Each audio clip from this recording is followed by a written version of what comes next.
चलिए ना, last class में हम लोगों ने आयनेशन एनर्जी के जो एप्लीकेशंस थे वहां तक पढ़ लिया था। आयनेशन एनर्जी के टोटल 4 एप्लीकेशंस थे, है ना। 2 शायद एप्लीकेशन या क्लास में हमारे हो गए थे, 2 कल मैंने ऑनलाइन आपको बता दिया था, तो उसको देख लेना आप लोग, क्योंकि आई का डिस्कशन कल था, तो आई के डिस्कशन तक के जितने केसेस थे वो कल देख लिए थे। अब आगे हम लोग स्टार्ट करेंगे अगला टॉपिक, और आई के बाद जो नेक्स्ट टॉपिक हमें पढ़ना है that is electron affinity. Electron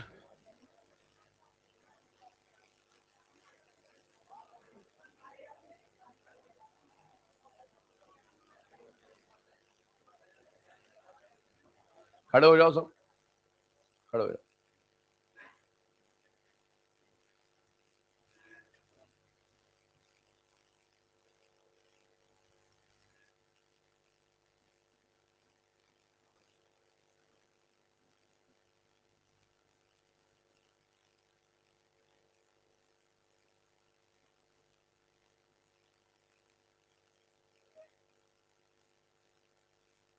ठीक है, अगला जो टॉपिक हम लोग स्टार्ट करेंगे that is electron affinity and electron gain enthalpy.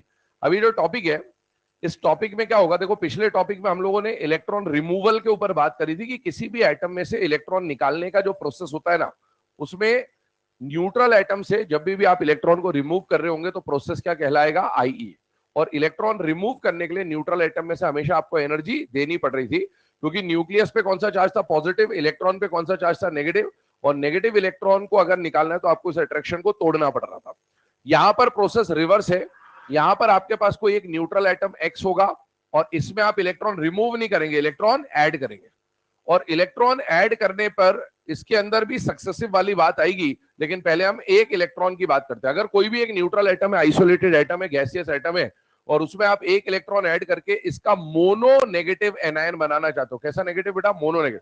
Mono negative बोल दे, मोनो चार्ज्ड बोल दे, यूनी नेगेटिव बोल दे, बात एक ही है, ठीक है।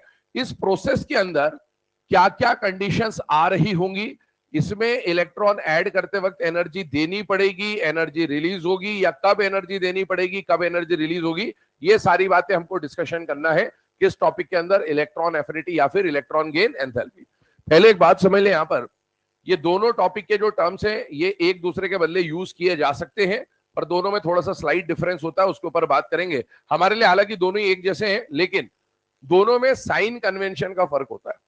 जब Ea पॉजिटिव होता है तो डेल्टा HEG नेगेटिव होता है, और जब Ea नेगेटिव होगा तो डेल्टा HEG क्या होगा, पॉजिटिव।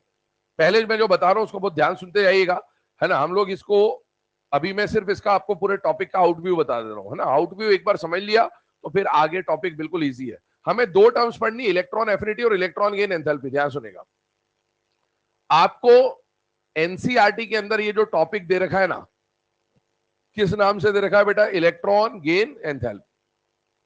तो मोस्ट प्रोबेबली एग्जाम में जब क्वेश्चन आएगा तो एग्जाम में ईए टर्म आपको देखने को नहीं मिलेगी, एग्जाम में आपको जो टर्म देखने को मिलेगी वो मिलेगी इलेक्ट्रॉन गेन एंथैल्पी। लेकिन इलेक्ट्रॉन गेन एंथैल्पी को समझने से पहले हमें ईए को समझना है, क्योंकि मेरे हिसाब से ना, मेरे अकॉर्डिंगली, आपके हिसाब से कुछ और हो सकता है, मेरे हिसाब से ईए को समझना ज्यादा आसान है।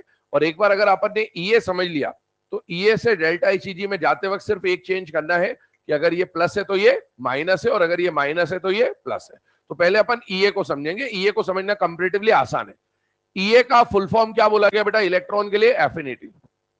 एफिनिटी जो वर्ड है इसका मीनिंग क्या होता है, एफिनिटी का मतलब होता है अट्रैक्शन, या एफिनिटी का मतलब होता है लव, ठीक है ना। जैसे आप इलेक्ट्रोफिलिक न्यूक्लियोफिलिक पढ़ते हैं ना, वैसी बात है। तो ईए का मतलब है अट्रैक्शन टुवर्ड्स इलेक्ट्रॉन या फिर लव टुवर्ड्स इलेक्ट्रॉन। कोई भी एटम अगर इलेक्ट्रॉन के लिए अट्रैक्शन खुद ब खुद दिखाता है, 2 तरह की बात होती है, एक तो इलेक्ट्रॉन के लिए अट्रैक्शन दिखाएगा और एक नहीं दिखाएगा। कोई भी एटम अगर इलेक्ट्रॉन के लिए खुद ब खुद अट्रैक्शन दिखा रहा है तो देखो ध्यान सुनना, या तो ईए को फुल फॉर्म जो बोला ना अपन ने, इलेक्ट्रॉन एफिनिटी, अब इलेक्ट्रॉन एफिनिटी इसका एक्चुअल फुल फॉर्म है। मैं इसको अपने सिलेबस के लिए, अपने समझने के लिए क्या बोलूंगा, इलेक्ट्रॉन के लिए अट्रैक्शन। ईए का फुल फॉर्म आज से हम लोग जो पढ़ेंगे, जो समझेंगे, जो जानेंगे, वो क्या रहेगा, इलेक्ट्रॉन के लिए अट्रैक्शन। असली नाम क्या है, इलेक्ट्रॉन एफिनिटी, पर मतलब वही है, इलेक्ट्रॉन के लिए अट्रैक्शन या इलेक्ट्रॉन के लिए लव। तो हम इसको ईए को सीधे बोल देते हैं इलेक्ट्रॉन के लिए अट्रैक्शन। ये बात बताओ, कोई भी एटम, 2 तरह की बातें हो सकती है, या तो कोई एटम इलेक्ट्रॉन के लिए अट्रैक्शन दिखाता होगा या अट्रैक्शन नहीं दिखाता होगा, 2 ही पॉसिबिलिटीज है।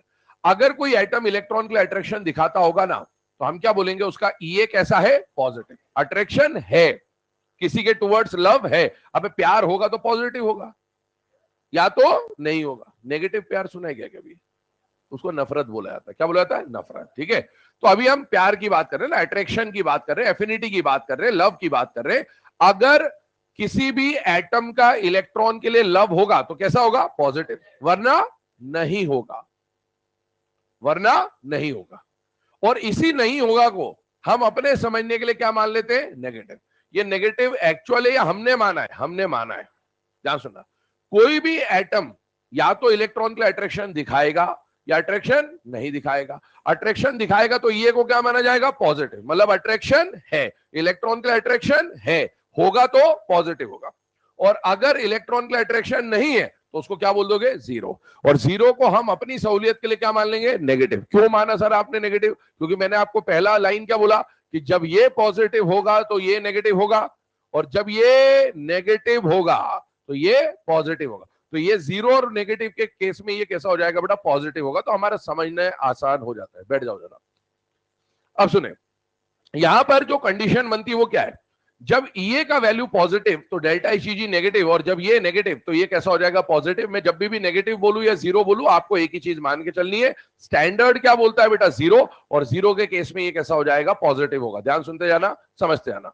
अभी इसके अंदर जो पहला पॉइंट हमें समझना है, अभी ये सब कुछ लिखने की जरूरत नहीं है, इसको अभी मैं लिखवाऊंगा सब चीजें, अभी समझते आइए। अब मैं यहां पर आपको एक फ्लो चार्ट बना के बता रहा हूं, एक बाइफरकेशन से हम लोग समझ रहे हैं। बेटा हमारे पीरियोडिक टेबल में टोटल कितने एलिमेंट्स हैं, 118। उन 118 में से डी ब्लॉक और एफ ब्लॉक को साइड कर दीजिए, क्योंकि एनसीईआरटी इलेक्ट्रॉन एफिनिटी टॉपिक में उसके बारे में कुछ भी नहीं बोलता है, ठीक है ना। तो आपको डी ब्लॉक और एफ ब्लॉक के ईए या डेल्टा ICG का क्वेश्चन न कभी पूछा गया है ना कभी पूछा जाएगा। क्वेश्चन आएगा केवल एस और पी ब्लॉक का। तो अब हम उसी के रिस्पेक्ट में बोल रहे हैं, ध्यान सुनते आइएगा। बेटा एटम दो तरह के होंगे, ऐसे एटम जो खुद ब खुद इलेक्ट्रॉन के लिए अट्रैक्शन दिखाते होंगे, और ऐसे एटम जो खुद ब खुद इलेक्ट्रॉन के लिए अट्रैक्शन नहीं दिखाते होंगे। बेटा देर से आने का कारण, इलेक्ट्रॉन के लिए अट्रैक्शन दिखाते होंगे, इलेक्ट्रॉन के लिए अट्रैक्शन समय पे आया करो। बेटा क्या एक क्लास आते हो, फिर एक क्लास सुबह वाली क्लास में आते नहीं, शाम वाली क्लास में आ जाओगे, फिर सेकंड में आओगे, थर्ड में चले जाओगे, ऐसे नहीं करते। डिसकंटिन्यूटी आपके लिए ही खतरनाक है, ये बात समझ लो। जितने लोगों की सुबह नींद नहीं खुलती ना बेटा, डॉक्टर बनने जा रहे हो, नींद तो आएगी भी नहीं जीवन में आगे, है ना। रात को 12 बजे फोन आ जाएगा, ऑपरेशन करना है, उठ जाओ। 2 बजे ऑपरेशन करके गाड़ी से घर जा रहे होगे, फिर फोन आ जाएगा रास्ते में कि वापस आ जाओ, एक और आ गया।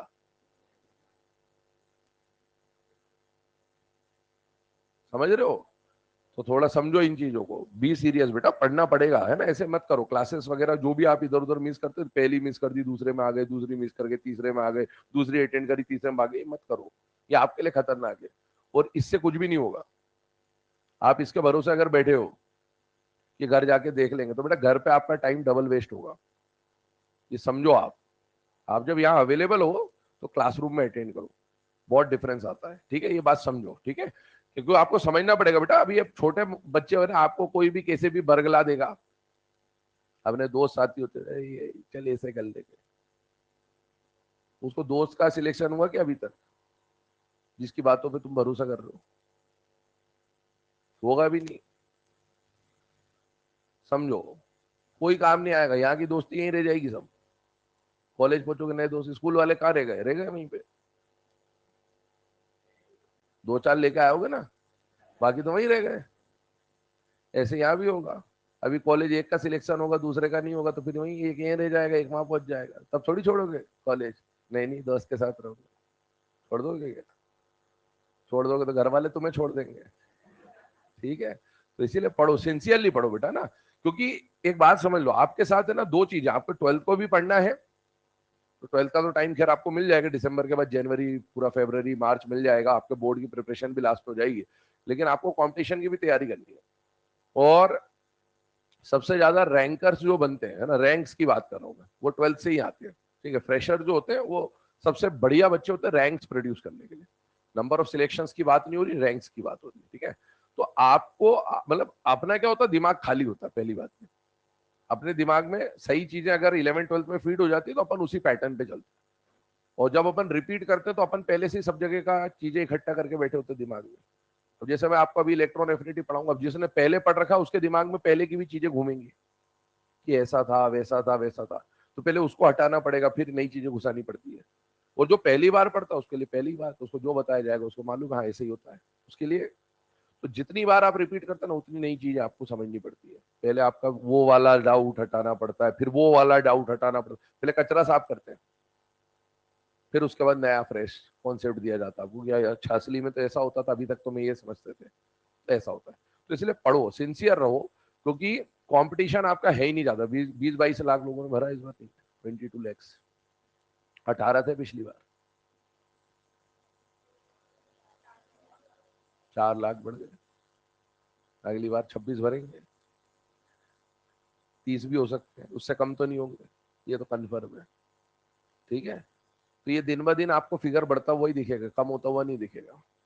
और बढ़ेगा ही, क्यों बढ़ेगा? क्योंकि कोविड के बाद से थोड़ा सा आपने देखा ही है कि मेडिकल फील्ड पे गवर्नमेंट भी थोड़ी एक्टिव हो गई है, क्योंकि डॉक्टर्स की या जो भी अपन बोले मेडिकल प्रैक्टिशनर्स है उनकी कमी दिख रही है क्लियरली इंडिया में ना, कंट्री में। तो इसीलिए मेडिकल कॉलेज लगातार खोले जा रहे हैं, तो फिर ऑब्वियसली सबको जहाँ स्कोप दिखता है उसी साइड पब्लिक जाती है। भाई स्कोप अगर अभी कहीं आर्ट्स में दिख जाएगा कि आर्ट्स में अच्छा स्कोप है तो आर्ट्स में घुस जाएंगे, फिर क्या, माता पिता तो गाइड तो वही करते हैं ना कि भाई अभी इधर स्कोप अच्छा है, या आस पड़ोस वाले बताते हैं कि स्कोप अच्छा है, उसमें चले जाओ। तो अब जैसे आप डॉक्टर भी बन जाओगे तो डॉक्टर में भी बनने के बाद कई फील्ड्स खुल जाएंगी। अब कई फील्ड्स खुलेंगी तो उसमें भी वहां देखोगे जहाँ स्कोप अच्छा है। अल्टीमेटली तो ये कमाना है ना, सेवा भाव तो ठीक है अपनी जगह पर, ये भी तो कमाना है, इसके बिना काम नहीं चलेगा। ठीक है ना, तो वो कब होगा? जब स्कोप जहां होगा, तो स्कोप जहां होगा वहीं घुसोगे। ठीक है, तो इसीलिए पढ़ाई करो सिंसियरली, अभी निकल जाओगे तो निकल जाओगे, भाग्य कंपटीशन बढ़ना ही है बेटा। और आपको जितने भी बच्चे दिखे, कंपटीशन मुश्किल से 4 या 5% बच्चों का होता है, कितने भी लाख हो कितने भी करोड़ हो, कंपटीशन मुश्किल से 5% बच्चों में होता है, बाकी सब इधर उधर तितर बितर हो जाएंगे, सब तितर बितर हो जाएंगे। ये फैक्ट है, ये समझ लो पहले ही, है ना। कड़वे शब्द है लेकिन यही सत्य है। पिछले साल भी अगर किसी ने कहीं प्रिपरेशन करी होगी, अभी भी देख रहे हो, शुरू में क्लासें भरी रहेंगी, जैसे से 1 महीना 2 महीना 3 महीना 4 महीना, खट खट खट खट सब खाली हो जाते हैं, फिर अगले साल फिर शुरू में भर जाते हैं। 2-3 महीने तक तो कंपटीशन चालू ही नहीं होता आपका, ये बात समझ लो। जो शुरू से आखिरी तक सिंसियर रहेगा, रेगुलर रहेगा, ऐसे 80 to 90% बच्चों का सिलेक्शन हो जाता है, सिलेक्शन हो जाता है, कॉलेज मिल जाता है, मेडिकल कॉलेज कोई भी मिल जाए, मिल जाएगा, पर सिंसियर रहना जरूरी है, क्योंकि बाकी ऑटोमेटिकली छटते जाएंगे, आपको चलते रहना बस। ये बात समझ लो, जितनी जल्दी समझ जाओगे और जिस साल समझ जाओगे उसी साल सिलेक्शन होगा। अब इस साल समझो, अगले साल समझो, उसके अगले साल समझो, मर्जी तुम्हारी। ठीक है, पैसा तुम्हारा है, साल तुम्हारे हैं, माता पिता भी अपनी है, देखो तो देख लेना अपने हिसाब से, है ना। जब तक सपोर्ट कर रहे हैं कर ही रहे हैं, फिर जिस दिन एक दिन डंडा उठाएंगे पिताजी उस दिन फिर, है ना, लाइन पे आ जाओगे। तो ध्यान रखो, ऑटोमेटिकली बच्चे कम होते जाएंगे, ऑटोमेटिकली आपको दिखेगा, यही देखोगे हर जगह, कहीं भी जाओ, यही बात है। शुरू में 100% है, 1 महीने बाद जैसे पहला टेस्ट होगा ना, अरे वाह, कुछ बाहर, बोले अपने बस का ना है, अगले साल तैयारी करेंगे। फिर अभी तुम्हारा 12th वाले अभी आधे साल जैसे ही होगा ना, तुम्हारे बोर्ड की चिंता सताने लगेगी। माता पिता खुद ही बोले पहले 12वीं पास कर ले, डॉक्टर बाद में बन जाना। होगा ये हर साल की कहानी है हमारे, तो हम तो देखते ही हैं बेटा, तो इसलिए बता रहे हैं, बता ही सकते हैं। फॉलो करना ना करना आपके ऊपर, जो फॉलो कर जाएगा वो ठीक है, नहीं कर पाएगा तो कोई बात नहीं। सिंसियर रहो, रेगुलर रहो, ये बात हमेशा ध्यान रखो। सारे लेक्चर्स अटेंड करो, और अपन ऑफलाइन है, आप ये हाइब्रिड तो आपके लिए सहूलियत है, इन केस वाली बात है कि जैसे कुछ चीज समझ नहीं आई तो वापस जाके देख लो, बहुत बड़ा बेनिफिट है। लेकिन आप ये सोचो कि घर पे बैठ के पढ़ ले, तो बेटा जब यहाँ अवेलेबल हो तो यहीं पे अटेंड करो, ये बात समझो आप लोग, है ना। क्योंकि सिंसियर रहोगे तो सिलेक्ट होने की प्रोबेबिलिटी ज्यादा है। अब ऐसा नहीं कि हर कोई सिंसियर होने वाले सिलेक्ट हो, मैंने बोला 80-90% सिलेक्ट होते हैं, उसमें भी नहीं ऐसे तो ठीक आके बैठ गए सिलेक्शन हो जाएगा। ठीक है ना, हाथ पांव चलाने पड़ते बेटा किसी भी काम को करने के लिए, तो करिए। जब तक आप प्रैक्टिस नहीं करेंगे, सिंसियर नहीं रहेंगे, तो डेफिनेटली नहीं होना। उसके लिए तो श्योरिटी है कि सिंसियर नहीं हो, प्रैक्टिस नहीं कर रहे हो, नहीं होगा। इसके लिए तो ठप्पा लगाया जा सकता है। सिंसियर है, रेगुलर है, मेहनत कर रहे हैं, सिलेक्शन होने के चांसेस ज्यादा होते हैं। वो यही एक पाथ है जो आपको सिलेक्शन तक ले जाएगा, क्योंकि बाकी बच्चे ऑटोमेटिकली साइड होते जाएंगे। शुरू में 10 घंटे पढ़ने से किसी का सिलेक्शन नहीं होता कि 2 महीने 10-10 घंटे पढ़ लिए, बड़े जोश में आए थे। शुरुआत में ही जोश रहता सब लोग, ठीक है ना। 2 महीने बड़े जोश से पढ़ते बच्चे, फिर तीसरे महीने से ढीले होने चालू होते हैं, और असली जंग वहीं से शुरू होती है। जब लोग बाग मैदान से बाहर जा रहे हैं, तब आप कितना सस्टेन कर पाते हो। आपके मित्र आएंगे, दोस्त आएंगे, सखा आएंगे, सखियां आएंगी, अरे छोड़ रहे अगले साल फिर। बेटा ये आपके लिए एक बात समझो, आप जिस एज से गुजर रहे हो ना, ये आपका लाइफ टाइम डिसाइडिंग मोमेंट होगा। आपने अगर एक बार वो जाने वाली आदत पड़ गई ना कि ठीक है जान दो यार अगले साल कर लेंगे, आप पूरे जीवन भर यही करोगे।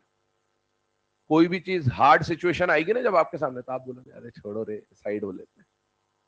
ये समझो, ये आपके आपके अंदर का इंटरनल जो आपका है ना पॉलिसी बनेगा जीवन भर के लिए, क्या इस रास्ते पे चलना है। तो अगर आप अभी टकराना सीख गए, तो आप आगे भी जीवन में कैसी भी सिचुएशन आएगी आप टकराना सीख जाओगे। भाई ऐसा थोड़ी हर बार आपके लिए एक जैसी सिचुएशन रहेगी, सिचुएशन चेंज होती है, कोई नहीं कह सकता कब ऊपर हो कब नीचे हो, कब क्या है क्या नहीं है। अलग अलग तरह की सिचुएशन आएंगी लाइफ में। भागने वाला सिचुएशन अगर सीख लिया एक बार, तो जीवन भर भागोगे ही बेटा, ये बात ध्यान रखना। और जो भागना चालू करता है उसको ईश्वर भी बहुत भगाता है। तबीयत से मजे लेंगे तुम्हारे, हर सिचुएशन अरे नहीं रे अपने से तो नहीं होगा, साइड हो लो। क्योंकि आप अभी सीख जाओगे अपने से नहीं होगा। अपने से क्यों नहीं होगा भाई, अपने से नहीं होगा तो किससे होगा, ये सोचो ना। करोगे, मेहनत करोगे तभी होगा सिलेक्शन, नहीं करोगे नहीं होगा। इसलिए सोचो, पढ़ो, रेगुलर रहो, ये बात समझ लो अभी से। रेगुलरिटी आपका आधा 50% काम तो रेगुलरिटी कर देती है आपका। इतना तो करो पहले, उसके बाद बाकी देखा जाएगा। चलिए, इलेक्ट्रॉन के लिए अट्रैक्शन, इलेक्ट्रॉन के लिए अट्रैक्शन नहीं है, ठीक है ना। आगे ध्यान सुनना। अगर मुझे बताओ एटम, दो तरह की कंडीशंस आपको दिखेगी पीरियोडिक टेबल में जितने भी एटम्स है, या तो वो इलेक्ट्रॉन के लिए खुद ब खुद अट्रैक्शन दिखाएंगे या इलेक्ट्रॉन के लिए खुद ब खुद अट्रैक्शन नहीं दिखाएंगे, ठीक है। अगर कोई एटम इलेक्ट्रॉन के लिए अट्रैक्शन दिखा रहा है, देखो इलेक्ट्रॉन के लिए अट्रैक्शन को ही हमने क्या नाम दिया बेटा, ईए। ईए का मतलब क्या बोला मैंने, इलेक्ट्रॉन के लिए अट्रैक्शन। ईए का मतलब क्या बोला मैंने, इलेक्ट्रॉन के लिए अट्रैक्शन, ठीक है। अब मुझे बताओ कुछ एटम ऐसे हैं जो इलेक्ट्रॉन के लिए अट्रैक्शन दिखाते, खुद ब खुद दिखाते, मतलब ये इलेक्ट्रॉन के लिए अट्रैक्शन दिखा रहे हैं कि नहीं दिखा रहे बेटा, दिखा रहे हैं। और अगर अट्रैक्शन दिखा रहे तो बताइए अट्रैक्शन पॉजिटिव होगा कि जीरो होगा बेटा, पॉजिटिव होगा। तो जो एटम इलेक्ट्रॉन के लिए अट्रैक्शन दिखाएगा ना, उसके लिए ईए का वैल्यू क्या बोल दिया जाएगा, पॉजिटिव।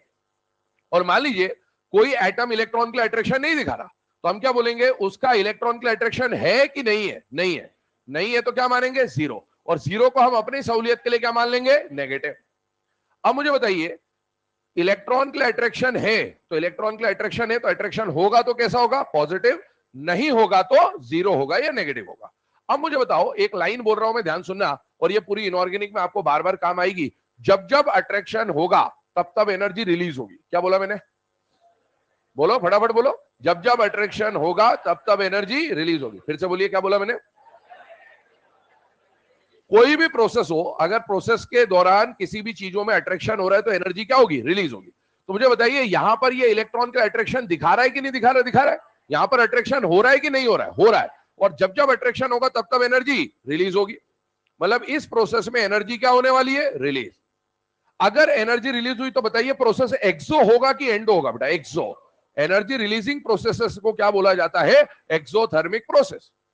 तो ध्यान सुनेगा, क्वेश्चन आपसे पूछता है कि भाई किसका ईए पॉजिटिव होगा, किसमें एनर्जी रिलीज होगी, कौन एक्सो होगा। एक्सो एंडो का क्वेश्चन बनता है इसके ऊपर, जो हम लोग आगे बढ़ेंगे तो उस पर आएगा, ठीक है।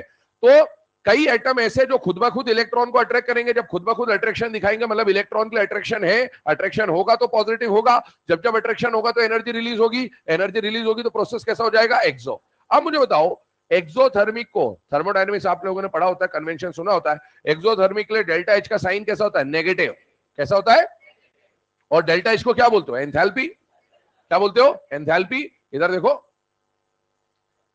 ये डेल्टा एच कब आया, इलेक्ट्रॉन को गेन करते वक्त आया।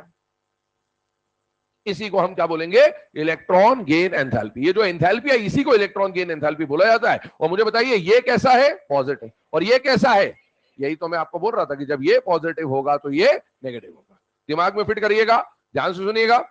दो तरह के केसेस हैं आपके सामने। कुछ ऐसे एटम्स है जो खुद ब खुद इलेक्ट्रॉन को अट्रैक्ट करेंगे और कुछ ऐसे एटम होंगे जो खुद ब खुद अट्रैक्ट नहीं करेंगे। अभी अपन ने इस पे कोई बात नहीं करी, इस पे बात चल रही है अपनी। अगर एटम खुद ब खुद इलेक्ट्रॉन को अट्रैक्ट करेगा तो इलेक्ट्रॉन के लिए अट्रैक्शन है, मतलब ईए का वैल्यू पॉजिटिव। जब जब अट्रैक्शन होगा तब तब एनर्जी रिलीज होगी। मतलब ये प्रोसेस कैसा हो जाएगा, एक्सो। और जब प्रोसेस एक्सो है तो डेल्टा एच का साइन नेगेटिव होगा। वो डेल्टा एच किसको रिप्रेजेंट कर रहा है, डेल्टा एच ईजी को। तो जब ईए पॉजिटिव है तो डेल्टा एच ईजी नेगेटिव है। सर ऐसा क्यों हुआ कि एटम ने खुद ब खुद इलेक्ट्रॉन अट्रैक्ट करा, इसका कारण क्या है? इसका कारण यह है कि बेटा किसी भी एटम के सेंटर में कौन बैठा हुआ है, न्यूक्लियस। न्यूक्लियस पे कौन सा चार्ज है, पॉजिटिव। अब ये न्यूट्रल एटम है और एक इलेक्ट्रॉन बाहर किसी और का इलेक्ट्रॉन है। तो बताइए इस प्लस के आसपास ये इलेक्ट्रॉन ऐसे मंडराएगा नेगेटिव, तो ये प्लस का काम क्या होना चाहिए, माइनस को अट्रैक्ट करने का। तो बेटा हर एटम के सेंटर में तो पॉजिटिव चार्ज होता ही है, तो ये प्लस माइनस को क्या करेगा, अट्रैक्ट करेगा। इसीलिए तो हम बोल रहे हैं कि ज्यादातर एटम पीरियोडिक टेबल के खुद ब खुद इलेक्ट्रॉन को अट्रैक्ट करेंगे। करना तो इनको भी चाहिए था, तो ये अलग बात है, ये तो नॉर्मल है। तो इसीलिए maximum elements of the periodic table electron के लिए खुद ब खुद अट्रैक्शन दिखाते हैं, क्योंकि सबके सेंटर में कौन बैठा हुआ बेटा, न्यूक्लियस। और न्यूक्लियस का काम क्या होगा, इलेक्ट्रॉन को अट्रैक्ट करने का। ठीक है सर, मान लिया ये बात तो बिल्कुल परफेक्ट समझ में आती है। तो फिर कौन ऐसे हैं जो इलेक्ट्रॉन को अट्रैक्ट नहीं करेंगे, और वो जो नहीं है उनके भी तो सेंटर में न्यूक्लियस तो बैठा ही होगा। तो उनके सेंटर में जब पॉजिटिव चार्ज है फिर भी वो इलेक्ट्रॉन को अट्रैक्ट नहीं कर रहे, इसका कारण क्या है? कारण है स्टेबिलिटी, जैसे कि इनर्ट गैस। अब मुझे बताइए, इनर्ट गैस के सेंटर में न्यूक्लियस बैठा हुआ है और इनर्ट गैस के आसपास इलेक्ट्रॉन मंडरा रहा है। इसका ऑक्टेट पहले से पूरा है, जिसका ऑक्टेट पहले से पूरा है उसके आसपास इलेक्ट्रॉन मंडरा है। क्या वो इलेक्ट्रॉन को गेन करना चाहेगा? नहीं, क्योंकि ना तो वो लूज करना चाहेगा ना वो गेन करना चाहेगा, क्योंकि लूज करे चाहे गेन करे उसकी स्टेबिलिटी डिस्टर्ब हो जाएगी, और कोई भी अपनी स्टेबिलिटी को डिस्टर्ब नहीं करना चाहता। आप सो रहे हैं आराम से स्टेबल होके, कोई आके एक थप्पड़ मारे बोले स्टेबिलिटी डिस्टर्ब, गुस्सा तो आएगा, है ना। इसीलिए कोई भी एटम स्टेबिलिटी को डिस्टर्ब नहीं करना चाहता। बेटा कौन से ऐसे केसेस हैं जो स्टेबिलिटी को डिस्टर्ब नहीं करेंगे? स्टेबिलिटी सीधे सीधे किससे डिसाइड होगी, कॉन्फ़िगरेशन से। ध्यान सुनिएगा, ग्रुप 18 सारे इनर्ट गैसेस, पूरा group, helium, neon, argon, krypton, xenon, radon, oganesson, ये इलेक्ट्रॉन को अट्रैक्ट करना चाहेंगे ही नहीं। क्यों नहीं चाहेंगे? क्योंकि ये स्टेबल है, इलेक्ट्रॉन जुड़ते ही इनकी स्टेबिलिटी खराब हो जाएगी। इनके सेंटर पे पॉजिटिव होते हुए भी ये इलेक्ट्रॉन को ऐड करना नहीं चाहेंगे। फिर कौन? फिर आते ग्रुप 2। कॉन्फ़िगरेशन सोचिए ग्रुप 2 की क्या होती है, NH2। क्या NH2 स्टेबल कॉन्फ़िगरेशन है कि नहीं है? बेटा है, फुलफिल्ड सबशेल है। ये NP6 है, P भरा हुआ है, ये NH2 है, S भरा हुआ है, स्टेबल कॉन्फ़िगरेशन है बेटा। इसमें अगर एक इलेक्ट्रॉन ऐड करोगे तो H2 डिस्टर्ब होकर P1 बन जाएगा, और H2 स्टेबल है। कोई स्टेबल चीज P1 में क्यों कन्वर्ट होना चाहेगी? इसलिए ये इलेक्ट्रॉन को ऐड करने से मना कर देंगे कि भाई हमें इलेक्ट्रॉन नहीं चाहिए। अच्छा, इनको खुद को तो इलेक्ट्रॉन नहीं चाहिए, पर हमने ठान लिया हम तो कुछ भी कर सकते हैं ना, हम कुछ भी कर सकते हैं। हम क्या करेंगे? कैसे नहीं अट्रैक्ट करेगा तू, करना पड़ेगा तेरे को। इनने तो खुद ब खुद ले लिया, बोले नहीं नहीं नहीं मैं तो खुद ही ले लूंगा इलेक्ट्रॉन। इन्हें मना कर दिया, बोले नहीं लेता मैं इलेक्ट्रॉन, नोबल गैस हूं मैं, अल्कलाइन अर्थ मेटल हुआ, ये नहीं लेगा तो इलेक्ट्रॉन फिर भी ऐड करना है आपको, इसका एनायन बनाना है मान लो। तो मान लो ये इलेक्ट्रॉन लेने से मना कर रहा है, इलेक्ट्रॉन इसके आसपास घूम रहा है, इसने बोल दिया मुझे इलेक्ट्रॉन नहीं चाहिए, और अपन को क्या चाहिए कि इसके अंदर इलेक्ट्रॉन ऐड करना है। तो मुझे बताइए, ये खुद तो इलेक्ट्रॉन ले नहीं रहा और अपने को इलेक्ट्रॉन ऐड करना पड़ रहा है, तो क्या बाहर से फोर्स लगा के डंडे मार के इलेक्ट्रॉन घुसाना पड़ेगा कि नहीं घुसाना पड़ेगा? घुसाना पड़ेगा। इसका मतलब ये हुआ कि जब जो एटम खुद ब खुद इलेक्ट्रॉन को अट्रैक्ट नहीं कर रहे हैं उसमें इलेक्ट्रॉन ऐड करने के लिए आपको बाहर से फोर्सफुली इलेक्ट्रॉन एंटर करवाना पड़ेगा। और बेटा जहां पर भी फोर्सफुली इलेक्ट्रॉन एंटर कराओगे वहां एनर्जी रिलीज होगी या एनर्जी या दम लगाना पड़ेगा? बेटा लगाना पड़ेगा। इसका मतलब इन केसेस में एनर्जी एब्जॉर्ब हो जाएगी या एनर्जी गेन होगी बेटा। अभी सुनिएगा, ग्रुप 18 ग्रुप 2 के अलावा यहां पर एक और चीज आती है, और वो क्या आता है बेटा? नाइट्रोजन। कौन आता है? ध्यान सुन लीजिएगा, मैंने ग्रुप 18 लिखा है, मैंने ग्रुप 2 लिखा है, लेकिन नाइट्रोजन में ग्रुप नहीं लिखा है, मैंने सिर्फ क्या लिखा है बेटा, नाइट्रोजन। ध्यान सुनिएगा, ध्यान समझिएगा। Group 18 group 2 nitrogen. ग्रुप 18 कहने का मतलब है ना, है ना, आगर करके जीरो रन या हीना नीना और करीना जीनत रानी होगी, जो भी याद है वो याद रखिए। दूसरा ग्रुप 2 की बात कर लें, बेटा मांगे कार स्कूटर बाप राजी सब। लेकिन देखो ध्यान से, वैसे तो स्टैंडर्ड बुक्स जो है ना वो पूरा ग्रुप 2 लिखती है जीरो। क्या लिखती है? ग्रुप 2 जीरो, है ना। लेकिन एनसीईआरटी में आपको क्वेश्चन जो आएगा इसका वो सेकंड या थर्ड पीरियड का आएगा। सेकंड थर्ड पीरियड का भी नहीं आता, सेकंड का ही आता है, फिक्स है क्वेश्चन, ठीक है ना। तो अपन तो सेकंड और थर्ड की बात कर लेंगे फिर भी प्रैक्टिस के लिए। तो आपको ध्यान रखना है ग्रुप 2 में स्पेसिफिकली अगर हम किसी की बात कर रहे हैं तो किसकी बात करें? बेरिलियम और मैग्नीशियम। और नाइट्रोजन अकेला। सर ऐसा क्यों हुआ कि ग्रुप 18 आपने पूरा बोला, ग्रुप 2 आपने पूरा बोला, नाइट्रोजन का ग्रुप नहीं लिखा आपने, आपने सिर्फ नाइट्रोजन लिखा। तो नाइट्रोजन के ग्रुप में तो sir nitrogen, phosphorus, arsenic, antimony, bismuth सब आते हैं।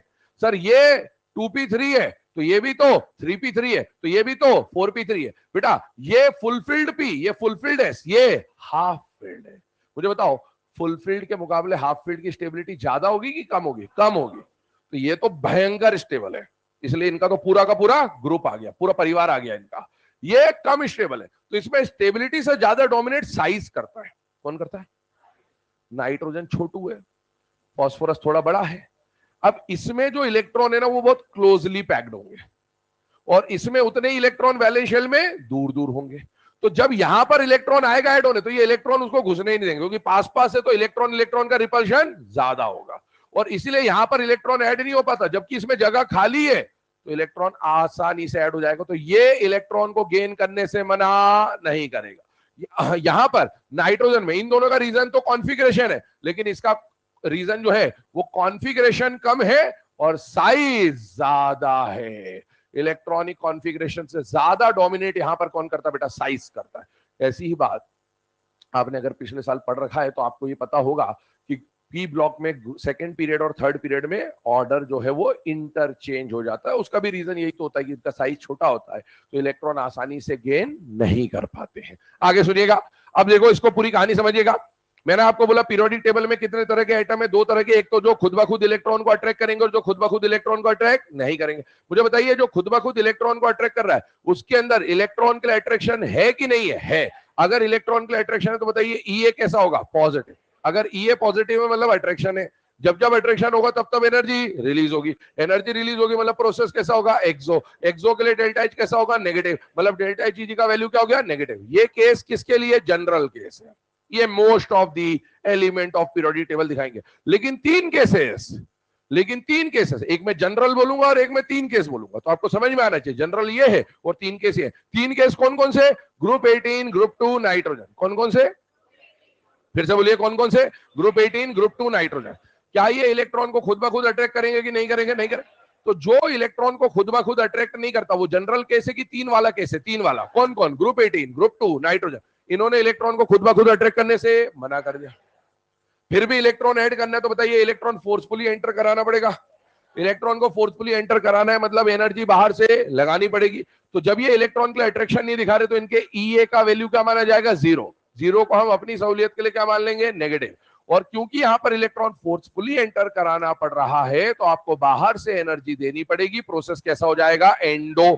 कैसा हो जाएगा? एंडो। ये एक्सो है और ये एंडो है। बेटा अगर एंडोथर्मिक प्रोसेस होती तो बताइए डेल्टा एच का साइन कन्वेंशन कैसा आता है? पॉजिटिव।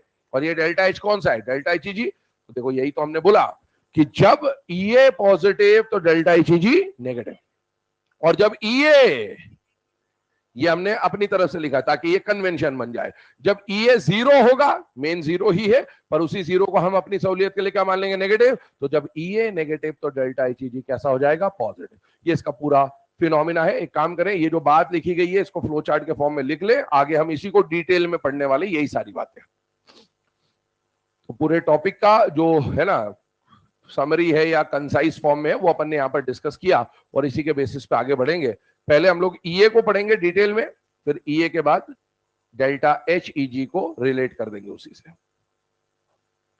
एग्जाम में भी जब क्वेश्चन आए तो पहले आप ईए के टर्म्स में ही सॉल्व करने की कोशिश करें, क्योंकि ईए को समझना आसान है। इलेक्ट्रॉन के लिए अट्रैक्शन है तो ईए पॉजिटिव है और इलेक्ट्रॉन के लिए अट्रैक्शन नहीं है तो ईए जीरो या नेगेटिव। अट्रैक्शन कहां होगा, तो जनरली अट्रैक्शन होगा ही, और अट्रैक्शन कहां नहीं होगा, तो ग्रुप 18 ग्रुप 2 नाइट्रोजन में अट्रैक्शन नहीं होगा। और एक बार ईए का साइन कन्वेंशन पता चल गया तो उससे हम डेल्टा एचईजी का साइन कन्वेंशन पॉजिटिव नेगेटिव क्या है वो आराम से निकाल सकते हैं।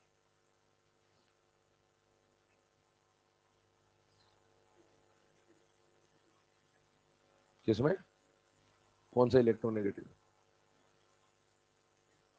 इलेक्ट्रोनेगेटिव नहीं बोलते इसको एनायन बोलते हैं।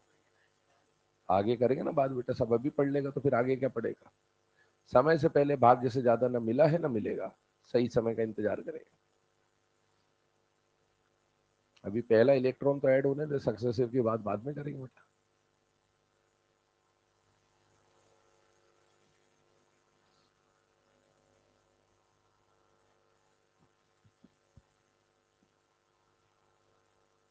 आज जहां तक पढ़ा दिया जाएगा वो सिलेबस है आपके एग्जाम का, ठीक है। कल का पता ही चल गया होगा, कल छुट्टी है आपकी, है ना। तो एग्जाम परसों है, तो एक दिन और मिल गया है आपको तैयारी करने के लिए। हालांकि कोई ज्यादा फर्क पड़ेगा नहीं, जिसने पढ़ रखा है, जिसकी करनी होगी तैयारी वो पहले से ही करके बैठे होंगे। बाकी जो इंतजार कर रहे हैं कि एग्जाम के एक दिन पहले पढ़ेंगे, वो पढ़े ही रहेंगे।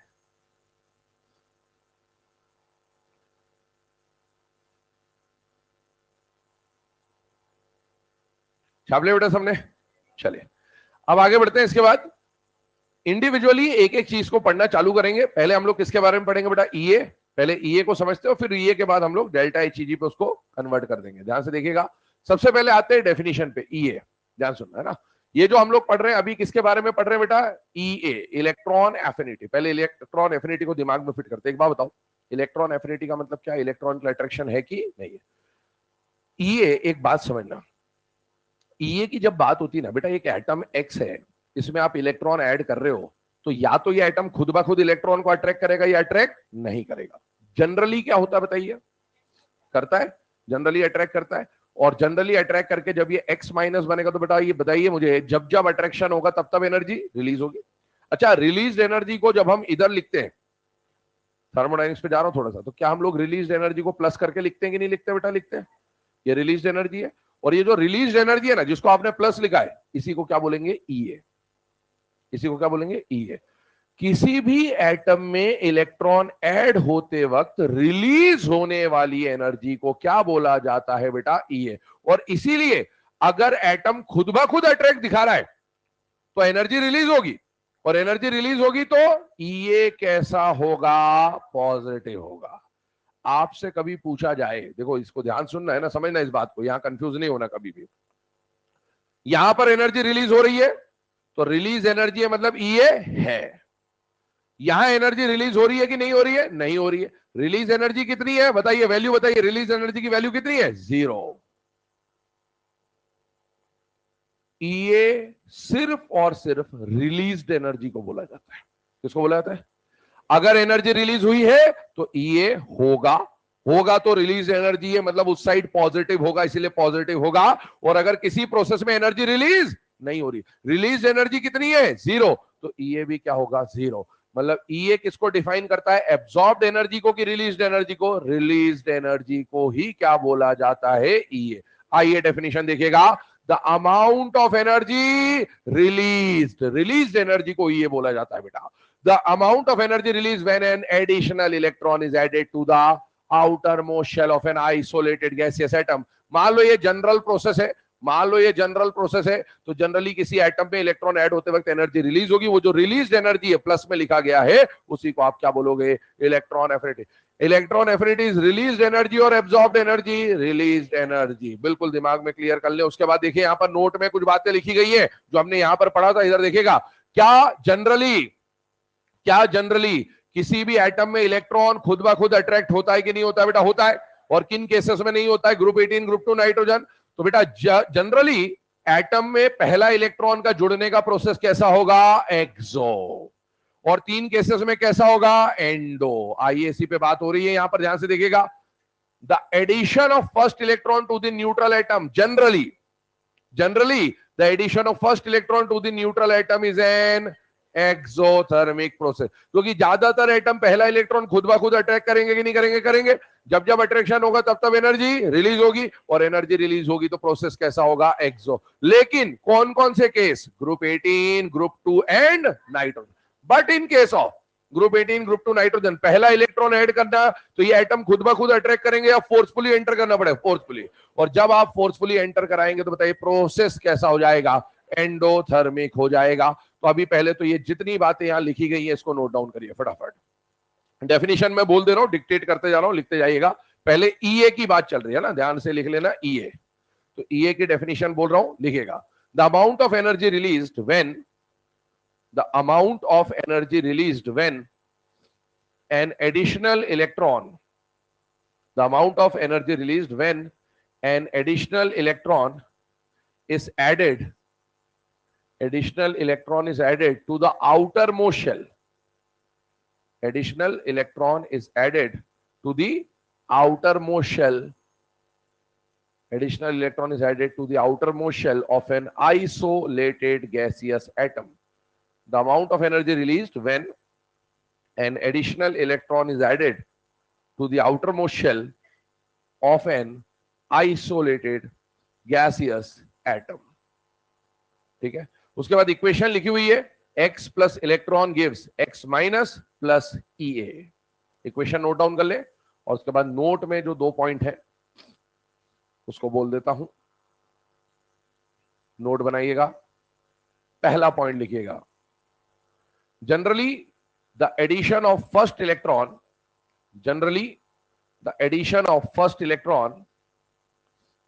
note में पहला point, generally the addition of first electron to any neutral atom is an exothermic process. Generally the addition of first electron to any neutral atom is an exothermic process. और सेकेंड नोट में statement लिखिएगा, note के अंदर second statement लिखिएगा, but in case of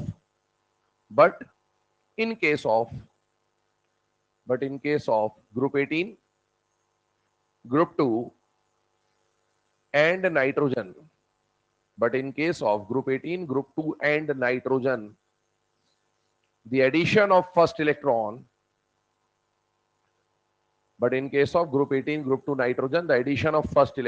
is an endothermic process. यहां पर electron आप forcefully enter कराएंगे, इसलिए प्रोसेस कैसा होगा? एंडो होगा।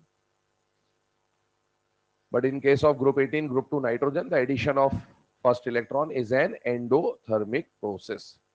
ठीक है, अब यहां तक तो हमने बात करी। अब देखो इसमें 2 बातें आपको लिखनी। पहली बात क्या, सुनिएगा मेरी बात, मैंने आपको बोला जब जब अट्रैक्शन होगा तब तब एनर्जी रिलीज होगी। एक तो ये लाइन लिख लो कहीं पर भी, जब जब अट्रैक्शन होगा तब तब एनर्जी रिलीज होगी। बहुत काम की लाइन है, शुरू से आखिरी तक बहुत बार आईओसी में आपको सुनने को मिलेगी, जब जब अट्रैक्शन होगा तब तब एनर्जी रिलीज होगी।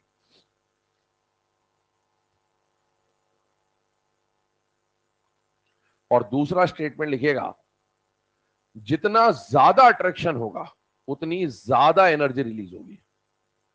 जितना ज्यादा अट्रैक्शन होगा उतनी ज्यादा एनर्जी रिलीज होगी। जितना ज्यादा अट्रैक्शन होगा उतनी ज्यादा एनर्जी रिलीज होगी। जब जब अट्रैक्शन होगा तब तब एनर्जी रिलीज होगी, और जितना ज्यादा अट्रैक्शन होगा उतनी ज्यादा एनर्जी रिलीज होगी। ठीक है, इधर ध्यान दीजिएगा।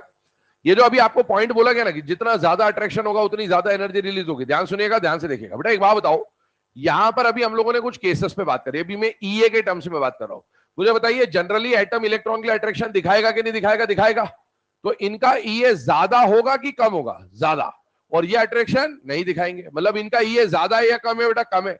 तो जब भी ये वाला केस आए और ये वाला केस आ जाए, ईए का ऑर्डर ऐसा बनेगा, क्योंकि ये इलेक्ट्रॉन के लिए अट्रैक्शन दिखा रहे हैं। जो अट्रैक्शन दिखा रहा है वो ऑर्डर में हायर प्रायोरिटी पे, और जो अट्रैक्शन नहीं दिखा रहा है वो ऑर्डर में लोअर प्रायोरिटी पे।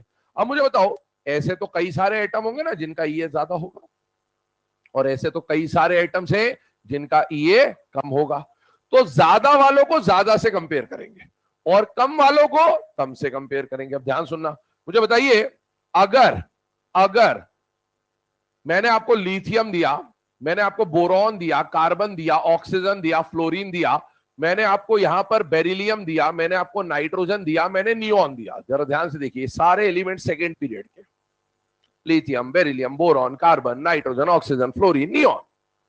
क्या आप इनमें से छाट कर यह बता सकते हैं कि कौन कौन ऐसा होगा जो खुद ब खुद इलेक्ट्रॉन को अट्रैक्ट करेगा और कौन कौन ऐसा होगा जिसमें इलेक्ट्रॉन फोर्सफुली एंटर करवाना होगा? क्या ये बात समझ में आती है? अच्छा, किसमें फोर्सफुली एंटर कराना पड़ेगा, वो कौन होते हैं? Group 18, group 2, nitrogen. क्या ये नाइट्रोजन में इलेक्ट्रॉन फोर्सफुली एंटर होगा? हाँ। क्या ये ग्रुप 18 का है या नहीं है? और क्या ये ग्रुप 2 का है या नहीं है? तो ग्रुप 18, ग्रुप 2 नाइट्रोजन में इलेक्ट्रॉन फोर्सफुली एंटर होगा, मतलब ये केस कौन से होगा? एंडो वाले। और मुझे बताइए, ये सारे कौन से केस है जो खुद ब खुद अट्रैक्ट करेंगे? ये कैसे होगा? एक्सो वाले। जब इसमें ईए का ऑर्डर बनाना होगा तो ये इलेक्ट्रॉन की अट्रैक्शन दिखा रहे कि नहीं दिखा रहे? नहीं दिखा रहे, और ये अट्रैक्शन दिखा रहे। तो पहले तो इनका ऑर्डर ऐसा बन गया, ये पीछे और ये आगे। अब इनमें से ये तो सब अट्रैक्शन, ये भी दिखा रहा है, ये भी दिखा रहा है, ये भी दिखा रहा है, ये भी दिखा रहा है, ये भी दिखा रहा है, और ये भी नहीं दिखा रहा है, ये भी नहीं दिखा रहा है, ये भी नहीं दिखा रहा। तो ये जो सारे अट्रैक्शन दिखा रहे हैं, इनमें से कोई ज्यादा अट्रैक्शन दिखाता होगा और कोई कम दिखाता होगा। ऐसा थोड़ी कि सबका अट्रैक्शन बराबर होगा, वरना तो ऑर्डर ही बराबर हो जाता। तो कोई ज्यादा अट्रैक्शन दिखाता होगा और कोई कम दिखाता होगा, अट्रैक्शन दिखाने वालों में से। और जो नहीं दिखा रहे, इनमें से कोई बिल्कुल ही नहीं दिखाता होगा और कोई थोड़ा बहुत दिखाता होगा। ऐसी बात चल रही है। तो अब ध्यान सुनना, जो अट्रैक्शन दिखा रहे हैं, इनमें से कौन ज्यादा अट्रैक्शन दिखाएगा और कौन कम अट्रैक्शन दिखाएगा, ये कैसे डिसाइड होगा? मुझे बताइए, ये जो अट्रैक्शन दिखा रहे थे, ये अट्रैक्शन दिखा किसकी वजह से रहे थे? किसकी वजह से?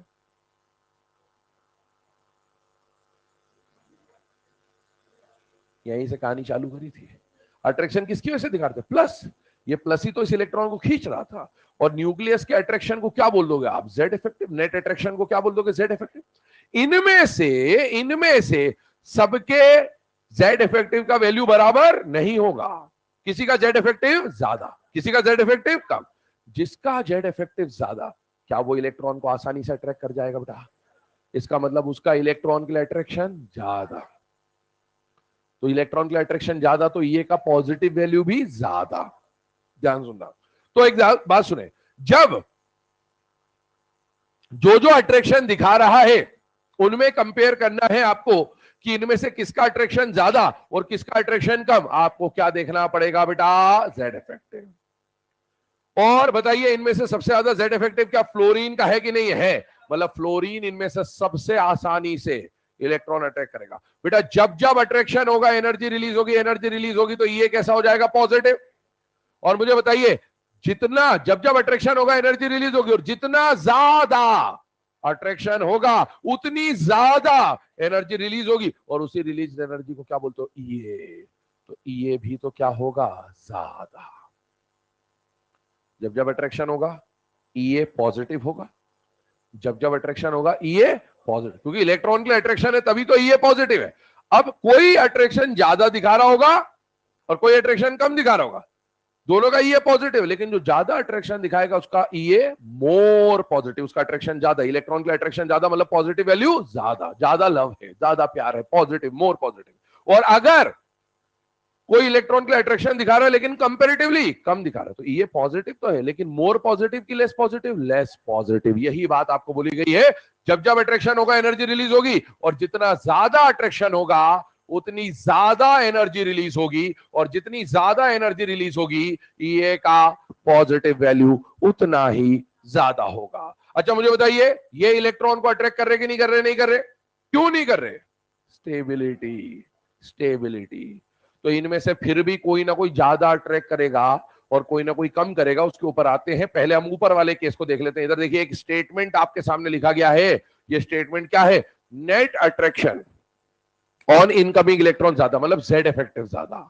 नेट अट्रैक्शन कहने का मतलब जेड इफेक्टिव ज्यादा। मुझे बताइए, अगर किसी का जेड इफेक्टिव ज्यादा है तो क्या वो इलेक्ट्रॉन को आसानी से अट्रैक्ट करेगा कि मुश्किल से? आसानी से।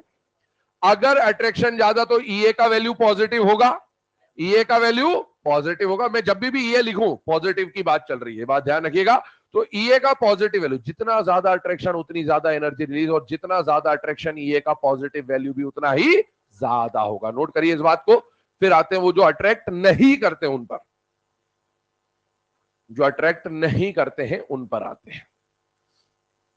इलेक्ट्रॉन के लिए अट्रैक्शन ज्यादा, तो जितना ज्यादा अट्रैक्शन उतनी ज्यादा एनर्जी रिलीज होगी, और जितनी ज्यादा एनर्जी रिलीज होगी उसी रिलीज एनर्जी को क्या बोला जाता है बेटा, ईए।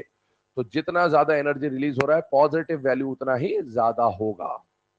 और या सिंपली बोल दें कि जब जब अट्रैक्शन बढ़ेगा रिलीज्ड एनर्जी भी बढ़ेगी। चलिए अब आगे बढ़ते हैं इसमें, ध्यान सुनिएगा। मुझे बताइए ये जो बेटा ग्रुप 2, ग्रुप 18 और नाइट्रोजन की बात चल रही, मतलब मैंने कौन लिखा, बेरिलियम, नाइट्रोजन और नियॉन। ये ग्रुप 2 हो गया, ये नाइट्रोजन हो गया, और ये ग्रुप 18 हो गया। मुझे बताइए ये इलेक्ट्रॉन के लिए अट्रैक्शन दिखाएंगे कि नहीं दिखाएंगे? नहीं दिखाएंगे, बिल्कुल भी नहीं दिखाएंगे, बिल्कुल भी, है ना। तो ये तो ऑर्डर में पीछे और वो सारे ऑर्डर में आगे।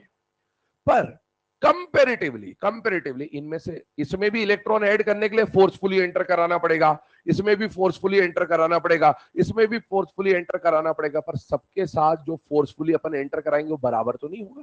किसी में थोड़ा ज्यादा फोर्स लगाना पड़ेगा, किसी में थोड़ा कम फोर्स लगाना पड़ेगा। आइए उसी के ऊपर बात करते हैं। मुझे बताइए इसका कॉन्फ़िगरेशन क्या है बेटा, 2s2, इसका क्या है 2p3, इसका क्या है 2p6। मुझे बताइए क्या ये कॉन्फ़िगरेशन फुलफिल्ड सबशेल, शेल नहीं भरा हुआ है ना, सब शेल भरा हुआ है, फुलफिल्ड सबशेल है या नहीं है बेटा, है। मुझे बताइए क्या ये हाफ फिल्ड सबशेल है कि नहीं है बेटा, है। अगर S1 होता तो अनस्टेबल होता।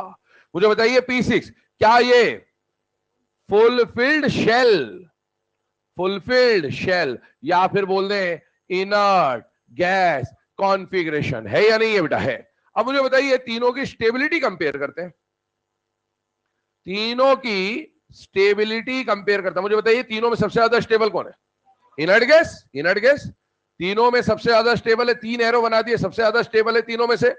मुझे बताइए फुलफिल्ड और हाफ फिल्ड में ज्यादा स्टेबल कौन होगा, फुलफिल्ड, इसकी स्टेबिलिटी उसके मुकाबले कम, और इसकी स्टेबिलिटी तीनों में सबसे कम। अब मुझे बताओ इसने भी इलेक्ट्रॉन लेने से मना कर दिया, इसने भी मना कर दिया, इसने भी मना कर दिया। क्यों मना कर दिया? क्योंकि तीनों स्टेबल थे। अब electron forcefully forcefully forcefully enter कराना है। कौन आसानी से इलेक्ट्रॉन ले जाएगा, नाइट्रोजन। किसमें थोड़ा और दम लगाना पड़ेगा, बेरिलियम। किसमें सबसे ज्यादा दम लगाना पड़ेगा, नियॉन। इसका मतलब क्या ऐसा हो गया, क्या ऐसा हो गया कि अगर मैं ईए का ऑर्डर बनाऊं, किसका ऑर्डर, ईए का मतलब क्या है, इलेक्ट्रॉन के लिए अट्रैक्शन। दिमाग फिट कर लीजिए ये बात को, इलेक्ट्रॉन के लिए अट्रैक्शन। कौन इनमें से इलेक्ट्रॉन के लिए बिल्कुल अट्रैक्शन नहीं दिखा रहा, नियॉन। कौन थोड़ा ज्यादा दिखा रहा, और कौन सबसे ज्यादा दिखा रहा। पर क्या ये सारे के सारे एंडो है कि नहीं है, है। क्या ये बात समझ में आ गई? और अब अगर एक्सो वाले आएंगे तो वो तो इसके आगे जाएंगे, क्योंकि वो तो अट्रैक्शन दिखाते हैं। अच्छा यहां पर ये जो ऑर्डर बना, एक काम करें, अभी जहां तक आपने लिखा उसके बाद ये पूरी जो बात लिखी हुई इसको नोट डाउन कर लीजिए बेटा। तो अभी जब एक्सो एक्सो वालों का कंपैरिजन होगा, जैसे लिथियम, कार्बन, ऑक्सीजन, फ्लोरीन, तो आपको जेड इफेक्टिव से देखना पड़ेगा। और जब आप एंडो वालों को कंपेयर करेंगे तो उसमें से ग्रुप 18 सबसे पीछे, उसके आगे ग्रुप 2 और उसके आगे नाइट्रोजन चला जाएगा, क्योंकि ऑर्डर बनाने में ये बातें काम आएंगी आपको।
चले बेटा, है ना। अब ये ऑर्डर बनाने के बाद आगे डिस्कशन को बढ़ाते हैं। अभी हम लोगों ने सिर्फ इतना डिस्कशन किया कि ईए क्या होता है, किसके लिए ईए पॉजिटिव होगा, किसके लिए ये जीरो या नेगेटिव होगा, और अगर जीरो या नेगेटिव है तो उसमें कौन आसानी से अट्रैक्ट करेगा, कौन मुश्किल से अट्रैक्ट करेगा, और कभी ये वाले केस आते तो उनमें कौन आसानी से अट्रैक्ट कर पाएगा और कौन आसानी से अट्रैक्ट नहीं कर पाएगा। देख लीजिए यहां पर, ये आपको अभी ऑलरेडी मैंने जो लिखाया वो यही है ना, नियॉन, बेरिलियम, नाइट्रोजन, ये ऑर्डर आ जाएगा। अब हम लोग आगे बढ़ते हैं अगले कॉन्सेप्ट की तरफ। ईए हमने समझा, ईए को ही हम रिलेट करेंगे किससे, इलेक्ट्रॉन गेन एंथैल्पी से। मैंने क्या बोला, जिसका ईए पॉजिटिव उसका डेल्टा एचईजी नेगेटिव, और जिसका ईए जीरो या नेगेटिव उसका डेल्टा एचईजी पॉजिटिव। अच्छा, यहां पर नाम में दिख रहा है एंथैल्पी, ठीक है, तो हम क्या बोल देंगे, टोटल एंथैल्पी चेंज, या फिर एंथैल्पी चेंज के बदले आप एनर्जी चेंज भी बोल सकते हो, कि भाई इनिशियल और फाइनल एनर्जी में जो चेंज आया उस टोटल एनर्जी चेंज को हम लोग यहां पर क्या बोल देंगे बेटा, इलेक्ट्रॉन गेन एंथैल्पी। और एंथैल्पी को किससे रिप्रेजेंट किया जाएगा, डेल्टा एचईजी से। अब ध्यान सुनना मेरी बात, दो तरह की प्रोसेस है, दो तरह की प्रोसेस है। मुझे बताइए, जनरली एटम इलेक्ट्रॉन को खुद ब खुद अट्रैक्ट करेगा कि नहीं करेगा, करेगा। तो जनरल प्रोसेस ये बोलता है, जनरल प्रोसेस अलग और बहुत तीन की केसेस अलग। जनरली एटम खुद ब खुद इलेक्ट्रॉन को अट्रैक्ट करेगा, और बेटा जब जब अट्रैक्शन होगा तब तब एनर्जी रिलीज होगी। एनर्जी रिलीज होगी तो प्रोसेस कैसा होगा, एक्सो। अगर प्रोसेस एक्सो है तो मुझे बताइए एनर्जी, ये एटम, ये वो एटम है जो खुद ब खुद अट्रैक्शन दिखा रहे, मतलब इनका इनका इलेक्ट्रॉन के लिए अट्रैक्शन है कि नहीं है बेटा, है। तो इलेक्ट्रॉन के लिए अट्रैक्शन है तो कैसा है, पॉजिटिव है। और अगर ईए पॉजिटिव है तो डेल्टा एचईजी नेगेटिव होगा, या फिर ऐसा बोले कि एक्सोथर्मिक प्रोसेस के लिए डेल्टा एच का साइन नेगेटिव हुआ करता है। और बताइए, अगर ग्रुप 2 ग्रुप 18 नाइट्रोजन आ जाए तो ये वो एटम है जो खुद ब खुद अट्रैक्ट करते हैं, या फोर्सफुली वाला केस है बेटा, फोर्सफुली वाले केस में इलेक्ट्रॉन के लिए अट्रैक्शन होगा कि नहीं होगा, नहीं होगा। नहीं होगा तो क्या मानेंगे, जीरो। जीरो को हम अपनी सहूलियत के लिए क्या लिख देंगे, नेगेटिव। अच्छा, अगर ये खुद ब खुद इलेक्ट्रॉन को अट्रैक्ट नहीं करे तो इलेक्ट्रॉन को फोर्सफुली डालना पड़ेगा। फोर्सफुली एंटर कराओगे तो प्रोसेस कैसा हो जाएगा, एंडो, और एंडो के लिए डेल्टा एच का साइन पॉजिटिव। मतलब जब ये जीरो या नेगेटिव तो ये पॉजिटिव, और जब ये पॉजिटिव तो ये नेगेटिव। नोट डाउन कर लीजिए इस पूरी बात को।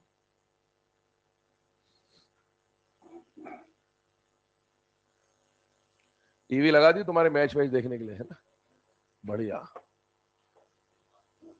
है। किसका मैच है, चेन्नई का, किससे, हैदराबाद से। हाँ बिल्कुल देखते मैच। हिंदुस्तान में जन्म लिया, क्रिकेट ना देखो तो धिक्कार है जीवन में तुम्हारे, है। मुंबई है, मुंबई, जहां सचिन वहां सपोर्ट हो रही है।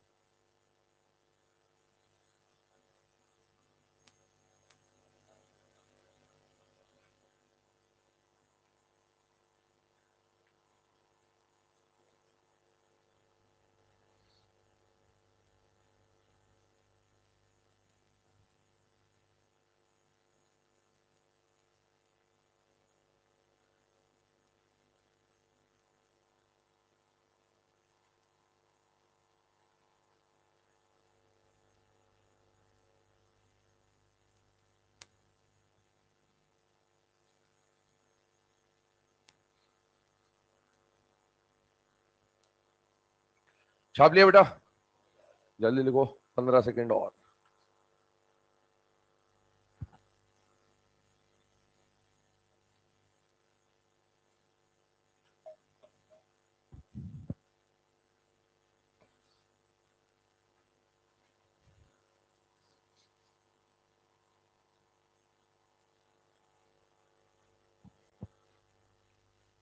अभी आप लोगों में से एक एसआरजी बैच बनेगा, ठीक है, इंफॉर्मेशन अभी आ जाएगी कुछ समय के बाद आपके पास, ठीक है। अभी उस पर प्लानिंग चल रही है, तो भाई आपके जो माइनर के मार्क्स होंगे ये उसमें डिसाइडिंग फैक्टर होंगे, माइनर 1 2 3, 3 टेस्ट के बाद एसआरजी बनेगा। उसमें क्यूमुलेटिव देखा जाएगा कि भाई किसके माइनर में ज्यादा मार्क्स है या कम है, उसके हिसाब से एसआरजी बैच अलॉट होगा। तो इसीलिए तैयारी अच्छे से कर लेना, बाद में कोई रोना गाना मत करना क्या हमें कुछ पता नहीं था, ठीक है। आइए आइए इसके ऊपर डिस्कशन स्टार्ट करते हैं आगे। अगली क्या कंडीशन, ध्यान सुनना। अब एग्जाम में क्या होता है, एग्जाम में ये सारे जो पॉइंट्स है ना, इसमें आपको कंफ्यूज करने की कोशिश करेगा। क्या कंफ्यूज करेगा? EA more positive, delta HEG more negative, EA less positive, delta HEG less negative, ऐसे मोर लेस में कंफ्यूज करेगा, पॉजिटिव नेगेटिव में कंफ्यूज करेगा। एक बात सुनना ध्यान से बेटा, अगर अट्रैक्शन ज्यादा है, जब जब अट्रैक्शन होगा तब तब एनर्जी रिलीज होगी, हाँ या ना बोलिए फटाफट। जब जब अट्रैक्शन होगा तब तब एनर्जी रिलीज होगी, बोलो हाँ या ना। अच्छा, जितना ज्यादा अट्रैक्शन होगा उतनी ज्यादा एनर्जी रिलीज होगी। अच्छा, अगर अट्रैक्शन है तो ईए का वैल्यू क्या होगा, पॉजिटिव या नेगेटिव? पॉजिटिव। और ज्यादा अट्रैक्शन है मतलब इलेक्ट्रॉन के लिए अट्रैक्शन ज्यादा पॉजिटिव होगा। अच्छा, जितनी ज्यादा एनर्जी रिलीज होगी डेल्टा एचईजी का साइन क्या आ जाएगा, नेगेटिव, और ये उतना ही ज्यादा नेगेटिव होगा। सोचो जरा, ये थोड़ा दिमाग लगाना पड़ेगा आपको। यहां पर ज्यादा एनर्जी रिलीज हो गई तो ये तो किसको बता रहा है, रिलीज एनर्जी को, और ये क्या बता रहा है, ज्यादा। आप सोचिए, अगर किसी की एनर्जी 100 से 20 हो गई तो एनर्जी रिलीज हुई कि एब्जॉर्ब हुई, रिलीज हुई। ज्यादा और कम की बात कर लेते हैं, बताइए 100 से 50 हो गया, एनर्जी एब्जॉर्ब हुई कि रिलीज हुई, रिलीज हुई। यहां ज्यादा रिलीज हुई, यहां कम रिलीज हुई। कितनी रिलीज हुई, 80। वो जो ज्यादा रिलीज हुई है उसको हमने बोला है 80 रिलीज हुई है, 80 रिलीज हुई है, क्योंकि ये तो रिलीज एनर्जी होता है। तो यहां पर वैल्यू हो गया +80, कितना हो गया, और इसके लिए वैल्यू कितना हो गया, +50, क्योंकि 50 रिलीज हुई। अब मुझे बताओ, यहां पर रिलीज एनर्जी डेल्टा एचईजी जब निकालोगे तो क्या करोगे, फाइनल माइनस इनिशियल। बताइए क्या आएगा, फाइनल माइनस इनिशियल।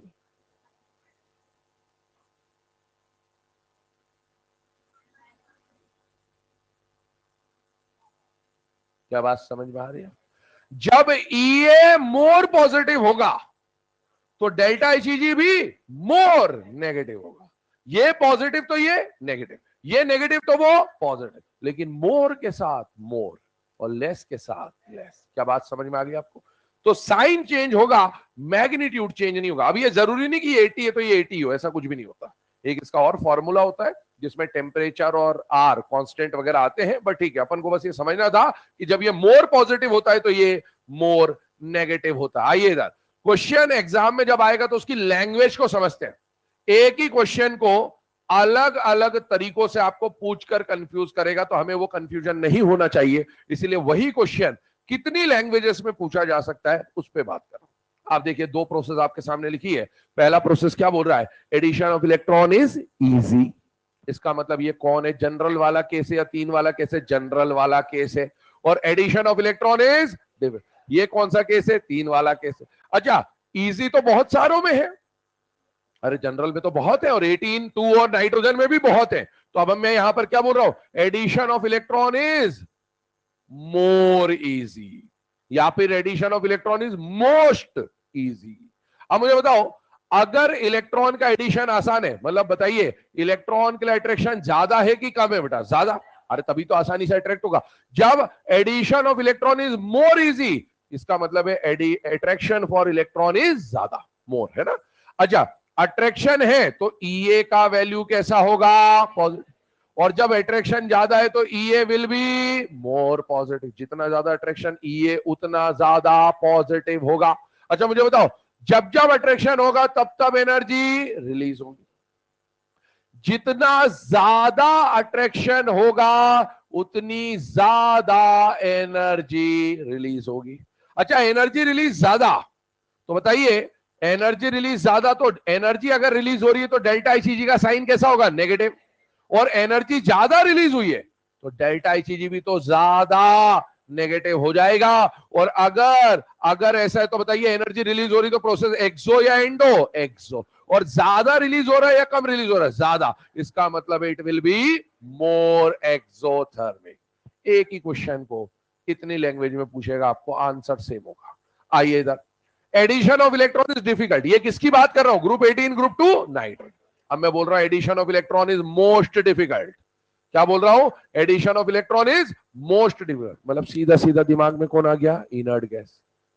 अब मुझे बताओ, एडिशन ऑफ इलेक्ट्रॉन डिफिकल्ट है मतलब इलेक्ट्रॉन के अट्रैक्शन है कि कतई नहीं है, बेटा कतई नहीं है। Attraction of electron is not there, है ही नहीं, खत्म है, ना के बराबर, ठीक है। अब बताइए, अगर इलेक्ट्रॉन के लिए अट्रैक्शन नहीं है तो ईए का वैल्यू क्या हो जाएगा, 0। और जीरो है तो हम क्या मानते हैं, नेगेटिव। और अट्रैक्शन बिल्कुल नहीं है, अट्रैक्शन ज्यादा था तो मोर पॉजिटिव, और इलेक्ट्रॉन बिल्कुल नहीं है, ये मोर नेगेटिव अपन ने अपनी तरफ से लगाया है ना। वैसे तो जीरो ही होता है मैंने बोला, पर अपन नेगेटिव मान लेते हैं, तो हम मोर के हिसाब से मोर नेगेटिव। मुझे बताइए, अगर इलेक्ट्रॉन के लिए अट्रैक्शन बिल्कुल नहीं है तो इलेक्ट्रॉन ऐड करने के लिए आपको फोर्स तो लगाना पड़ेगा, लेकिन अट्रैक्शन बिल्कुल नहीं है तो फोर्स ज्यादा लगाना पड़ेगा कि कम लगाना पड़ेगा, ज्यादा। More energy will be required. अच्छा, एनर्जी का रिक्वायरमेंट ज्यादा है, मतलब एनर्जी लगने वाली है, इंडो हो जाएगा, इंडो हो जाएगा तो डेल्टा एच का साइन कैसा हो जाएगा, पॉजिटिव। और मोर एनर्जी देनी पड़ रही है तो ये मोर नेगेटिव होगा। इसका मतलब क्या, ये एंडो होगा कि एक्सो होगा बेटा, एंडो होगा। लेस एंडो होगा कि मोर एंडो होगा, मोर एंडो होगा। एक ही क्वेश्चन को अलग अलग लैंग्वेजेस में आपसे पूछेगा। इजी वाले के लिए ये क्वेश्चन फ्रेम हो सकते हैं और डिफिकल्ट के लिए ये क्वेश्चन फ्रेम हो सकते हैं। पहले इसको लिख ले, फिर क्वेश्चन पे आते हैं, फिर क्वेश्चन के फॉर्म में इन लैंग्वेजेस को क्लियर करेंगे कि एग्जाम में किस लैंग्वेज में क्या क्या क्वेश्चन पूछा जा सकता है। तो बस ये लैंग्वेजेस में आपको कंफ्यूज करेगा, more positive, more negative, less endothermic, more endothermic, तो सारी जो लैंग्वेज बन सकती है वो आपके सामने है।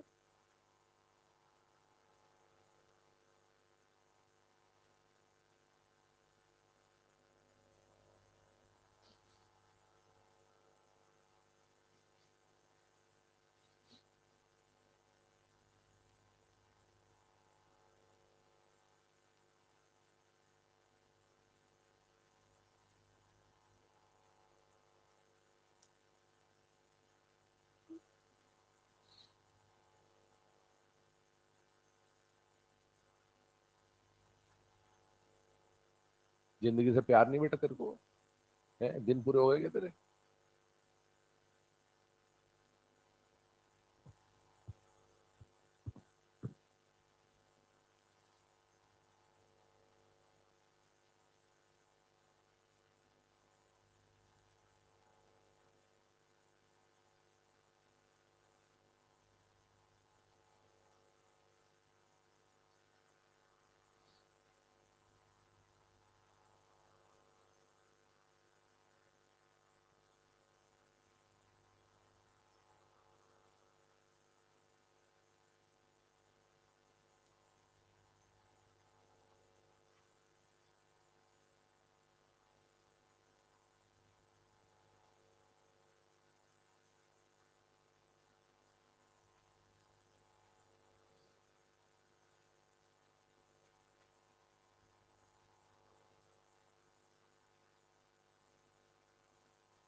छाप लिया बेटा सबने? चले, अब आगे बढ़ते हैं। इस पे देखो क्वेश्चन क्या क्या फ्रेम करेगा, इधर ध्यान दीजिएगा, 2 मिनट के लिए समझिएगा। मान लीजिए मैं आपको ऑप्शन देता हूं यहां पर, एक मैंने दिया बेरिलियम, एक मैंने दिया बेटा नाइट्रोजन, एक मैंने दिया बेटा ऑक्सीजन, एक मैंने दिया बेटा नियॉन। ठीक है, जरा ध्यान से देखिएगा। इन सब के बारे में मुझे एक बात बताओ, इनमें से किस किस में इलेक्ट्रॉन खुद ब खुद अट्रैक्ट होगा और किस में अट्रैक्ट नहीं होगा? बेरिलियम के बारे में बताइए। खुद ब खुद अट्रैक्ट नहीं होगा, इसमें, इसमें, इसमें। अब आपको मान लो इसको आंसर लाना है, क्या लाना है? आंसर इसको लाना है ना। इसके लिए क्या क्या क्वेश्चन फ्रेम करेगा अपन उस पर बात करते हैं। इसमें बताइए, इसमें इलेक्ट्रॉन का एडिशन इजी होगा कि डिफिकल्ट होगा? इसमें, इसमें और इजी। आपसे पहला क्वेश्चन पूछा गया कि in which of the following element addition of electron is easy या मोस्ट इजी? आंसर कौन हो जाएगा बेटा? ऑक्सीजन। क्या ये बात समझ में आ रही है? अगला क्वेश्चन आपसे क्या बोलेगा, विच of the following atom shows maximum attraction for electron? Oxygen. For which of the following element EA will be most positive? Oxygen. EA will be most positive, oxygen, क्योंकि एक ही तो है जो ईए पॉजिटिव रख रहा है, बाकी सबका तो ईए वैसे ही जीरो है। For which of the following atom during the addition of electron maximum energy is released? Answer कौन होगा? Oxygen. For which of the following element delta HEG is most negative? Answer कौन होगा? Oxygen. For which of the following process maximum exothermic process is obtained? Oxygen. अब एक ही element के लिए ये language आ सकती थी। अब मुझे बताइए, इसमें भी डिफिकल्ट, इसमें भी डिफिकल्ट, इसमें भी डिफिकल्ट, मोस्ट डिफिकल्ट कौन है? ये चलिए इसके लिए क्वेश्चन फ्रेमिंग करते हैं। मुझे बताइए, for which of the following element addition of electron is most difficult? Answer कौन होगा? नहीं और। For which of the following element maximum energy will be required for entering of electron? Neon. For which of the following element during the addition of electron maximum endothermic process will be observed? Neon. तो इस तरह के question आपसे पूछे जा सकते हैं। देखते हैं ऐसे दो तीन क्वेश्चन। यहां पर पहला क्वेश्चन आपके सामने लिखा हुआ है, ध्यान से देखिए, पढ़िए इसको, पहले इसका डिस्कशन करते फिर देखेंगे। इधर देखिए, आपसे पूछा for which of the following process energy required is maximum. बेटा एनर्जी रिक्वायर्ड इज मैक्सिमम मतलब डेल्टा एच ई जी कैसा हो गया? पॉजिटिव या नेगेटिव? पॉजिटिव। और कैसा चाहिए? Most positive. मुझे तो डेल्टा एच ई जी समझ ही नहीं आता, मुझे तो ई ए समझ में आता है। क्या समझ में आता है? ई ए। अच्छा, अगर डेल्टा एच ई जी पॉजिटिव है तो ई ए क्या है? और ये मोस्ट है तो ये भी मोस्ट होगा। मोर के साथ मोर, लेस के साथ लेस, ध्यान रखिएगा।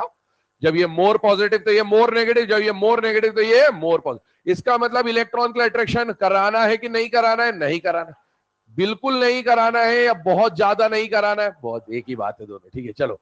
मतलब इलेक्ट्रॉन के लिए बिल्कुल भी अट्रैक्शन नहीं होना चाहिए। बताइए इन चारों में से कौन होगा ऐसा? अब आपसे पूछा मोस्ट एंडोथर्मिक, तो भी नहीं होगा।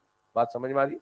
मोस्ट एंडो मतलब एनर्जी रिलीज हो रही है कि लगानी पड़ रही? लगानी पड़ रही है। लगानी पड़ रही है मतलब प्रोसेस को फोर्सफुली कराना पड़ रहा है। और मोस्ट एंडोथर्मिक मतलब सबसे ज्यादा फोर्स लगाना पड़ रहा है, मतलब जो इलेक्ट्रॉन को बिल्कुल भी अट्रैक्ट नहीं करता है उसकी बात हो रही है। और जिसमें इलेक्ट्रॉन का एडिशन मोस्ट डिफिकल्ट, वो भी कौन हो जाएगा? नियॉन। नोट कर लीजिए इस क्वेश्चन को। लैंग्वेजेस और ऑप्शन आपके सामने, फिर ऐसा एक और क्वेश्चन देखते हैं। लिखो बेटे।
अब ये जो चारों इक्वेशन है, इनमें से कभी आपसे एंडो और एक्सो का क्वेश्चन पूछे है ना अभी, क्योंकि हम करेंगे एंडो एक्सो के क्वेश्चन, तो क्या आप पहचान सकते हो बेटा पहले वाले में इलेक्ट्रॉन का एडिशन कैसा होगा? बताओ। एंडो ये, एंडो ग्रुप 2 है ये, और ये एक्सो। ठीक है, चलिए आगे बढ़ते हैं। अगला क्वेश्चन लीजिए आपके सामने स्क्रीन पर। यहां पर क्या बोला है? Energy release is maximum. Energy release maximum का मतलब है डेल्टा एच ई जी का साइन कैसा आएगा? नेगेटिव। और मैक्सिमम मतलब मोस्ट नेगेटिव। मुझे डेल्टा एच ई जी समझ नहीं आता, मुझे तो ये समझ आता है। ये कैसा होगा? पॉजिटिव। और ये मोर है तो ये भी मोर। इसका मतलब क्या हुआ? इलेक्ट्रॉन के लिए अट्रैक्शन होना चाहिए कि नहीं होना चाहिए? होना चाहिए। और कैसा होना चाहिए? सबसे ज्यादा होना चाहिए। एक ही आंसर निकल के आता है, ऑक्सीजन। ऑप्शन वही है जो पिछले क्वेश्चन में थे, सेम यही ऑप्शन है, बस आंसर चेंज हो जाएगा।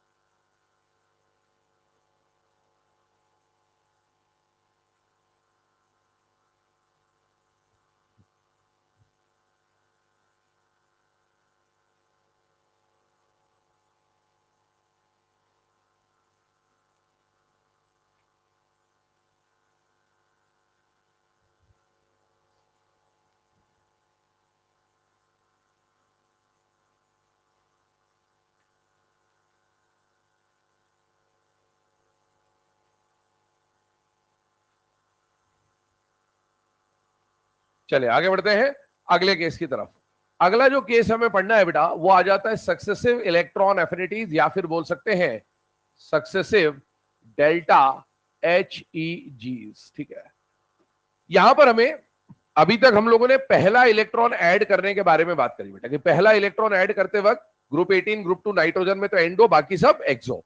लेकिन अगर पहला इलेक्ट्रॉन ऐड करने के बाद मान लीजिए आपने एक्स ले रखा एक एटम, और इसमें आपने पहला इलेक्ट्रॉन ऐड करके इसको क्या बना दिया बेटा, एक्स माइनस। ठीक है, तो मान लीजिए यहां पर एक्स से एक्स माइनस बनाने की बात चल रही है, और एक इलेक्ट्रॉन अपन ने ऐड कर दिया। सिमिलरली एक्स माइनस से x2 माइनस बनाने की बात होने वाली है, उसमें वापस से एक इलेक्ट्रॉन ऐड करोगे, और फिर से x माइनस 2 से x minus 3 and so on चलता जाएगा, और एक और इलेक्ट्रॉन ऐड करने की बात करोगे। IE जब हम लोगों ने पढ़ा था सक्सेसिव IE, तो हमने एक के बाद एक इलेक्ट्रॉन निकाले थे, और हमने पढ़ा था कि जैसे जैसे आप इलेक्ट्रॉन निकालते जाओगे IE will become more and more and more endothermic, क्योंकि Z इफेक्टिव बढ़ता है। यहां पर आइए उसी के जैसे कुछ डिस्कशन करते बेटा। किसी भी न्यूट्रल एटम में पहला इलेक्ट्रॉन जुड़ने का प्रोसेस क्या कहलाएगा, डेल्टा HEG1 या फिर EA1। ठीक है, अब मैं डेल्टा HEG को ज्यादा प्रेफर करूंगा, क्योंकि मैंने आपको बोला एनसीईआरटी में डेल्टा HEG मेंशन है, तो उसी के रिस्पेक्ट में क्वेश्चन पूछे जाने की पॉसिबिलिटी होती है। तो जब x से x माइनस बना रहे हो तो बेटा पहला इलेक्ट्रॉन ऐड कर रहे हो, इसको EA1 या डेल्टा HEG1 बोला जा सकता है। जब EA पॉजिटिव होगा तो डेल्टा HEG नेगेटिव होगा। इस बात को समझ ले बेटा। ये पहला इलेक्ट्रॉन जुड़ने का प्रोसेस कैसा कैसा हो सकता है, जनरली तो एक्सो, लेकिन कभी कभार एंडो। और वो एंडो कब कब होगा, ग्रुप 18 ग्रुप 2 नाइट्रोजन, और जनरली क्या होगा बेटा, एक्सो। ये बात तो हमने अभी तक डिस्कस कर ली है। आप देखिए ये स्टेटमेंट वही है। EA1 या डेल्टा HEG की 1 की बात करूं तो generally the addition of first electron to the neutral atom is exothermic, but for group 18 group 2 nitrogen it is endothermic. और x में एक इलेक्ट्रॉन जोड़कर आपको x माइनस मिल जाएगा, generally exo but sometimes endo. इसको तो एज इट इज लिख लीजिए, पहला वाला पॉइंट। हेडिंग डाल ले successive EA oblique successive delta HEG, और उसमें पहला वाला जो केस है उसको एज इट इज लिख ले। अभी तक हम इसी पे चर्चा कर रहे थे।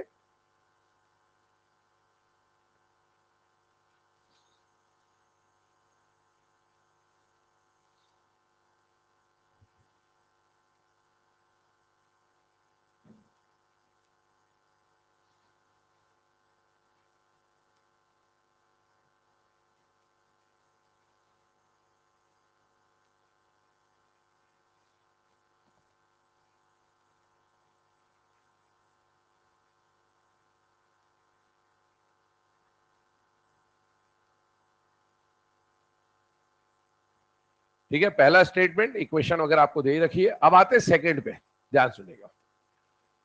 सेकंड इलेक्ट्रॉन गेन एंथैल्पी या सेकंड EA के बारे में बात करते हैं। ध्यान सुनना, इधर देखो बेटा। जब आपने पहला इलेक्ट्रॉन ऐड कर दिया, हम लोग स्टार्ट कहां से कर रहे हैं प्रोसेस, न्यूट्रल एटम से, ठीक है ना। पहला इलेक्ट्रॉन ऐड करा तो कौन बन गया बेटा, मोनो नेगेटिव एनायन बन गया। कौन बन गया, कौन बन गया। अब मोनो नेगेटिव से आप पॉली नेगेटिव एनायन बनाना चाहते हैं। क्या बनाना चाहते हैं, पॉली नेगेटिव। मोनो नेगेटिव कहने का मतलब क्या हो गया, जिसपे एक नेगेटिव चार्ज है उसको बोलेंगे मोनो नेगेटिव या यूनी नेगेटिव। और जहां पर एक से ज्यादा नेगेटिव चार्ज है इसे हम लोग क्या बोलेंगे, पॉली नेगेटिव। जो सुनना ध्यान से, पॉली नेगेटिव एनायन बनने का प्रोसेस ऑलवेज एंडोथर्मिक होता है। क्या होता है बेटा, ऑलवेज एंडो। क्यों होता है, ध्यान सुनिएगा बेटा। एक्स माइनस तो बन चुका, अब इसमें आप जब दूसरा इलेक्ट्रॉन ऐड कर रहे हो, दूसरा इलेक्ट्रॉन किस में ऐड हो रहा है, एक्स माइनस में कि एक्स में, एक्स में, एक्स में। अरे एक्स माइनस में तो पहला है, वही वो आई वाली जो कहानी थी। न्यूट्रल के रिस्पेक्ट में देखो, ये इलेक्ट्रॉन जो ऐड कर रहे हो, ये एक्स का पहला इलेक्ट्रॉन है कि एक्स का दूसरा इलेक्ट्रॉन, दूसरा। तो जब आप किसी न्यूट्रल एटम में दूसरा इलेक्ट्रॉन जोड़ते हो तो उसे क्या कहा जाएगा, EA2। ये कहलाएगा न्यूट्रल के लिए EA1, ये कहलाएगा न्यूट्रल के लिए EA2, और ये कहलाएगा न्यूट्रल के लिए EA3। इसको डिफाइन करने के दो तरीके हो सकते हैं। न्यूट्रल में दूसरा इलेक्ट्रॉन जोड़ दो, न्यूट्रल में दूसरा इलेक्ट्रॉन जोड़ दो, और या फिर मोनो नेगेटिव में एक इलेक्ट्रॉन जोड़ दो। ये दोनों ही बातें न्यूट्रल के डेल्टा Heg2 को डिफाइन करते हैं। अब मुझे बताओ, नेगेटिव में नेगेटिव जोड़ना है, नेगेटिव में नेगेटिव जोड़ना है, क्या ये खुद ब खुद हो पाएगा? क्या नहीं। कूलम्स लॉ, सीधी सी बात, प्लस में माइनस जोड़ना है, हो जाएगा। माइनस में माइनस जोड़ना है, खुद ब खुद नहीं होगा, क्योंकि एक दूसरे को क्या करेंगे? रिपेल करेंगे। बेटा अगर रिपल्शन हो रहा है, मान लो इसके ऊपर नेगेटिव चार्ज है, ये एनायन है, एक्स माइनस है आपका, और इस पे नेगेटिव चार्ज है, इसके पास जब एक इलेक्ट्रॉन आया तो ये इलेक्ट्रॉन को अट्रैक्ट नहीं करेगा, इलेक्ट्रॉन आएगा ये वापस फेंक देगा, इलेक्ट्रॉन आएगा ये वापस फेंक देगा। आया क्यों? क्योंकि इसके न्यूक्लियस ने बुलाया। इसका पॉजिटिव चार्ज जो अंदर बैठा है न्यूक्लियस, वो इलेक्ट्रॉन को बुलाएगा, लेकिन ये जो नेगेटिव चार्ज है ये इसको ऐड नहीं होने देगा, क्योंकि ये अंदर है और ये बाहर है, तो ये इसको रिपेल कर देगा। रिपल्शन होगा तो इलेक्ट्रॉन बाहर। अब जब आप एक्स माइनस में एक इलेक्ट्रॉन जोड़ने जा रहे हो तो बेटा इन दोनों के बीच में क्या लग रहा है? रिपल्शन। और मुझे बताइए, रिपल्शन तो लग रहा है, फिर भी मुझे ये इलेक्ट्रॉन इसके अंदर ऐड करना है। हमने तो ठान लिया कि इलेक्ट्रॉन ऐड करवा के छोड़ेंगे। बेटा ये खुद तो अट्रैक्ट नहीं कर रहा, फिर भी इलेक्ट्रॉन ऐड करना है, तो क्या मुझे बाहर से एनर्जी देनी पड़ेगी? हाँ। और जब मैं बाहर से एनर्जी दूंगा तो प्रोसेस कैसा हो जाएगा? एंडो। एंडो की ऑलवेज एंडो, ऑलवेज। क्योंकि ध्यान सुनो, पूरे पीरियोडिक टेबल में पहला इलेक्ट्रॉन जुड़ने का जो प्रोसेस होता है ना, मोनो नेगेटिव का, वो तो कैसा भी हो सकता है, वो तो कैसा भी हो सकता है। लेकिन जब भी दूसरा, तीसरा, चौथा, पांचवा कोई भी इलेक्ट्रॉन जोड़ने जाओगे, हमेशा ये नेगेटिव नेगेटिव का रिपल्शन आपके रास्ते में कांटा बन जाएगा, और इस कांटे को निकालने के लिए, इलेक्ट्रॉन को ऐड कराने के लिए हमें बाहर से एनर्जी देनी ही पड़ेगी। तो ये बात किसी एक के लिए वैलिड नहीं है, ये पूरे 118 एलिमेंट्स के लिए वैलिड है, और इसीलिए हम लोग यहां पर क्या शब्द का इस्तेमाल करेंगे बेटा? ऑलवेज। अच्छा मुझे बताओ, x से x2 माइनस बनाया एंडो, ठीक है ना, x माइनस से x2 माइनस बनाया एंडो। अगर इसमें एक और इलेक्ट्रॉन जोड़ना है तो क्या वहां भी 2 माइनस और इलेक्ट्रॉन का रिपल्शन होगा? बेटा होगा।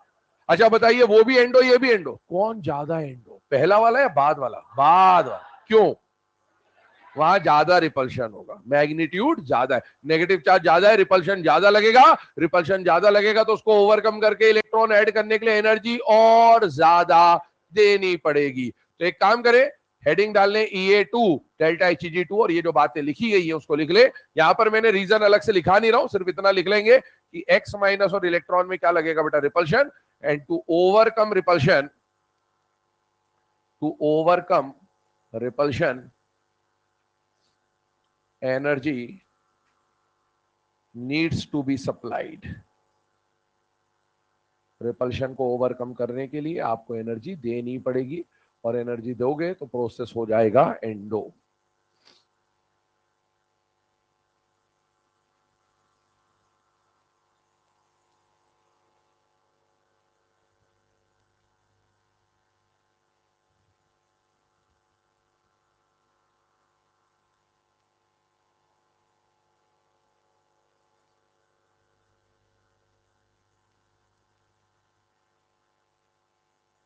अभी घड़ी पीछे चल रही क्या? धोखा हो गया।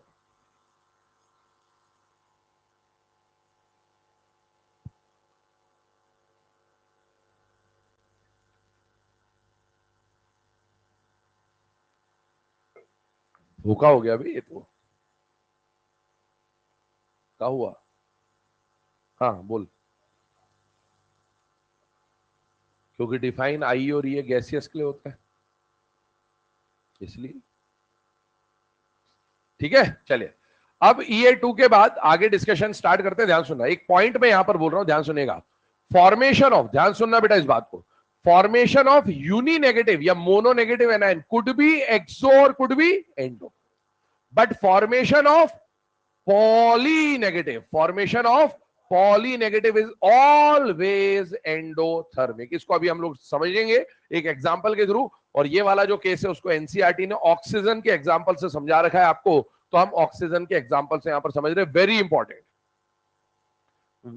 इंपॉर्टेंट क्वेश्चन, कई बार एग्जाम में आ चुका है और एनसीईआरटी का क्वेश्चन। ठीक है, आपको ये वैल्यूज याद नहीं करनी है, हमें सिर्फ इसका लॉजिक समझना है कि ये एंडो होगा कि एक्सो होगा। वैल्यूज लिखी हुई आएंगी, और या फिर वैल्यू की कोई जरूरत नहीं पड़ेगी आपको याद करने की। ठीक है, आप देखिए यहां पर एलिमेंट कौन है बेटा? ऑक्सीजन। ऑक्सीजन जब गैसियस है तो इसमें आपने एक इलेक्ट्रॉन ऐड करके क्या बना दिया बेटा, O माइनस। मुझे बताइए पहले इलेक्ट्रॉन का जुड़ने का प्रोसेस, यूनी नेगेटिव एनायन बनने का प्रोसेस कैसा हो सकता है, एंडो भी हो सकता है और एक्सो भी हो सकता है। ऑक्सीजन के लिए कैसा होता है, एक्सो। कैसा होता है, एक्सो। और एक्सो है तो ये माइनस है, और माइनस के साथ कितनी वैल्यू आ रही है, 141। एक्सो है। क्यों है ये एक्सो, क्योंकि ग्रुप 18 ग्रुप 2 नाइट्रोजन होता तो एंडो, और बाकी कोई और है तो एक्सो। ठीक है, अब सुनो, ये प्रोसेस कैसा है, एक्सो। क्या किसी दूसरे एलिमेंट के लिए ये एंडो भी हो सकता था, हाँ हो सकता था, ग्रुप 18 ग्रुप 2 नाइट्रोजन। अब आइए, जैसे ही O पर माइनस आ गया और एक और इलेक्ट्रॉन जोड़ दिया और क्या बना दिया बेटा, O-2, तो बेटा ये फॉर्मेशन किसका हुआ है, मोनोनेगेटिव का या पॉलीनेगेटिव का, पॉलीनेगेटिव का फॉर्मेशन हमेशा एंडोथर्मिक होगा। वैल्यू आपको याद नहीं करनी, 141 744, ठीक है, ये आपका कैसा हो गया, एंडो। अब मुझे बताओ, इन दोनों को ऐड करके नेट रिएक्शन निकाल रहे हैं, तो ये जो O माइनस है और ये जो O माइनस है तो कट जाएंगे। इक्वेशन क्या आ गया, ऑक्सीजन, ठीक है, 2 इलेक्ट्रॉन ऐड करने पर क्या बन जाएगा, O-2, और जब इसको ऐड करा तो ये भी ऐड हो जाएगा obviously, plus minus minus, sign of बड़ा नंबर प्लस, अरे ऐसे सिखाते ना बचपन, प्लस माइनस माइनस और साइन ऑफ ग्रेटर नंबर, ठीक है। तो अब इन दोनों को सॉल्व करोगे, माइनस करोगे तो कितना आ जाएगा, 60, पर साइन कैसा आया, प्लस, प्लस का मतलब एंडो। अब आप देखो, आपने यूनी नेगेटिव बनाना है, एंडो एक्सो कुछ भी हो सकता था, पॉली नेगेटिव बनाया, -2 -3 -4 -5 कुछ भी, कैसा पॉली नेगेटिव बनाया, कैसा कैसा एंडो। चाहे एक इलेक्ट्रॉन जोड़कर पॉली नेगेटिव बनाओ, चाहे एक साथ 2 3 4 5 कैसे भी जोड़ दो, सिंगल इलेक्ट्रॉन जोड़ के भी अगर प्रोडक्ट में पॉली नेगेटिव है, अगर प्रोडक्ट में पॉली नेगेटिव है तो answer of the process will be always endo. अच्छा एक बात बताओ, यहां पर पॉली नेगेटिव है, अभी देखो ये एक्सो था ये एंडो था, फिर भी दोनों का जो समेशन आया वो एंडो आया। क्यों, क्योंकि पहले वाले अट्रैक्शन में जितनी भी एनर्जी रिलीज हुई होगी ना, दूसरे वाले रिपल्शन को ओवरकम करने के लिए उससे ज्यादा एनर्जी लगानी पड़ेगी। अच्छा अगर ये एंडो होता, अगर ये एंडो होता तो ये तो डेफिनेटली एंडो ही होता, फिर दोनों का समेशन कैसा था, तो ये बनने का प्रोसेस, जब ये एक्सो था ये एंडो था तभी ये एंडो हो गया, तो जब ये एंडो होता ये एंडो होता तब तो ये डेफिनेटली एंडो होता। इसका मतलब ये हुआ कि formation of polynegative anion या poly charge anion like O-2 S-2 N3 P3 C4 मतलब एनायन पे -1 से ज्यादा चार्ज होना चाहिए, -2 -3 -4 टाइप का, ये प्रोसेस ऑलवेज एंडोथर्मिक होगा। नोट डाउन कर ले इस बात को, वेरी इंपॉर्टेंट पॉइंट। आपको कभी भी एक्सो या एंडो का क्वेश्चन आए और प्रोडक्ट साइड में एक से ज्यादा नेगेटिव चार्ज दिख रहा हो आयन पे, तो आपसे पूछा गया अगर कि एंडो है एक्सो है, ऑलवेज एंडोथर्मिक होगा, ऑलवेज एंडोथर्मिक होगा।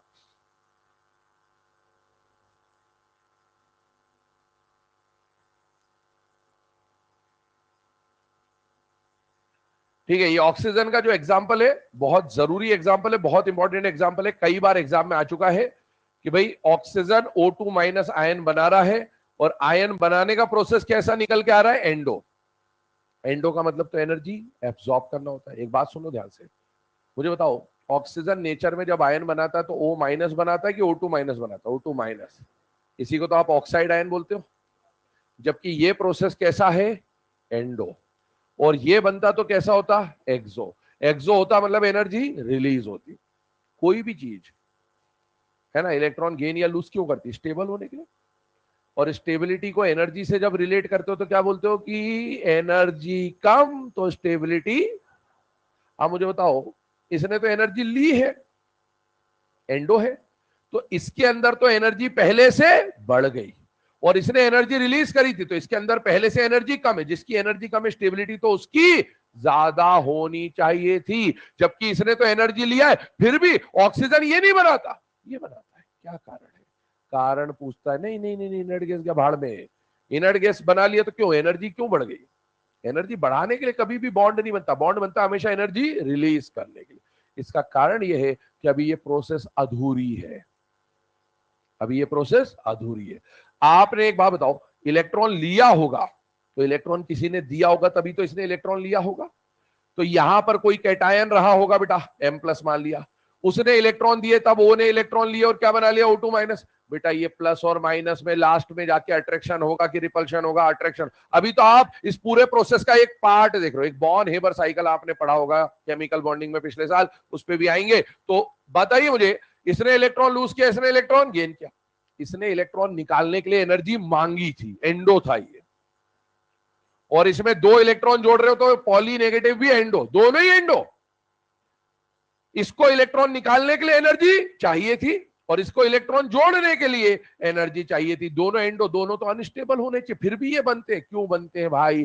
क्योंकि अब आगे प्लस और माइनस में जबरदस्त अट्रैक्शन होगा, और जब जब अट्रैक्शन होगा तब तब एनर्जी रिलीज होगी, और इनके अट्रैक्शन से इतनी जबरदस्त एनर्जी रिलीज होगी कि इनको जितनी एनर्जी मिली थी ना, उससे बहुत ज्यादा एनर्जी निकल जाएगी। तो at the end of the process इसकी भी एनर्जी निकल गई और इसकी भी एनर्जी निकल गई, और इनकी एनर्जी कम हो जाएगी, और एनर्जी कम हो जाएगी तो स्टेबिलिटी बढ़ जाएगी। पर ये अभी आधी प्रोसेस है, इसलिए ऐसा दिख रहा है। क्वेश्चन इसके सामने आपके लिए आया है, ये देख लो।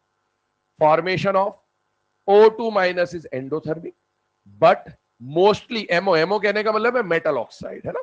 मेटल ऑक्साइड कंटेन O-2Nn, बिल्कुल सही बात है। ऑक्साइड आयन O2- होता है। क्यों होता है? क्योंकि MO बनते वक्त जो सेकेंड इलेक्ट्रॉन गेन एंथैल्पी उसने गेन करी थी, वो कंपनसेट हो जाएगी किससे? लैटिस एनर्जी से। ये जो इन दोनों के बीच में अट्रैक्शन से जो एनर्जी रिलीज होगी, उसको केमिकल बॉन्डिंग में जाके हम लोग क्या बोलेंगे? Lattice energy. ये बिल्कुल सही है दोनों बातें, और ये एक्सप्लेनेशन भी है, तो इसीलिए आंसर क्या हो जाएगा? ए। ठीक है, ये नोट कर ले। इसके आगे का डिस्कशन अगली क्लास में स्टार्ट करेंगे। यहां तक आपका सिलेबस है एग्जाम का, पढ़ लीजिएगा। चलिए, all the best for the exam. पढ़ के जाइएगा आराम से ना।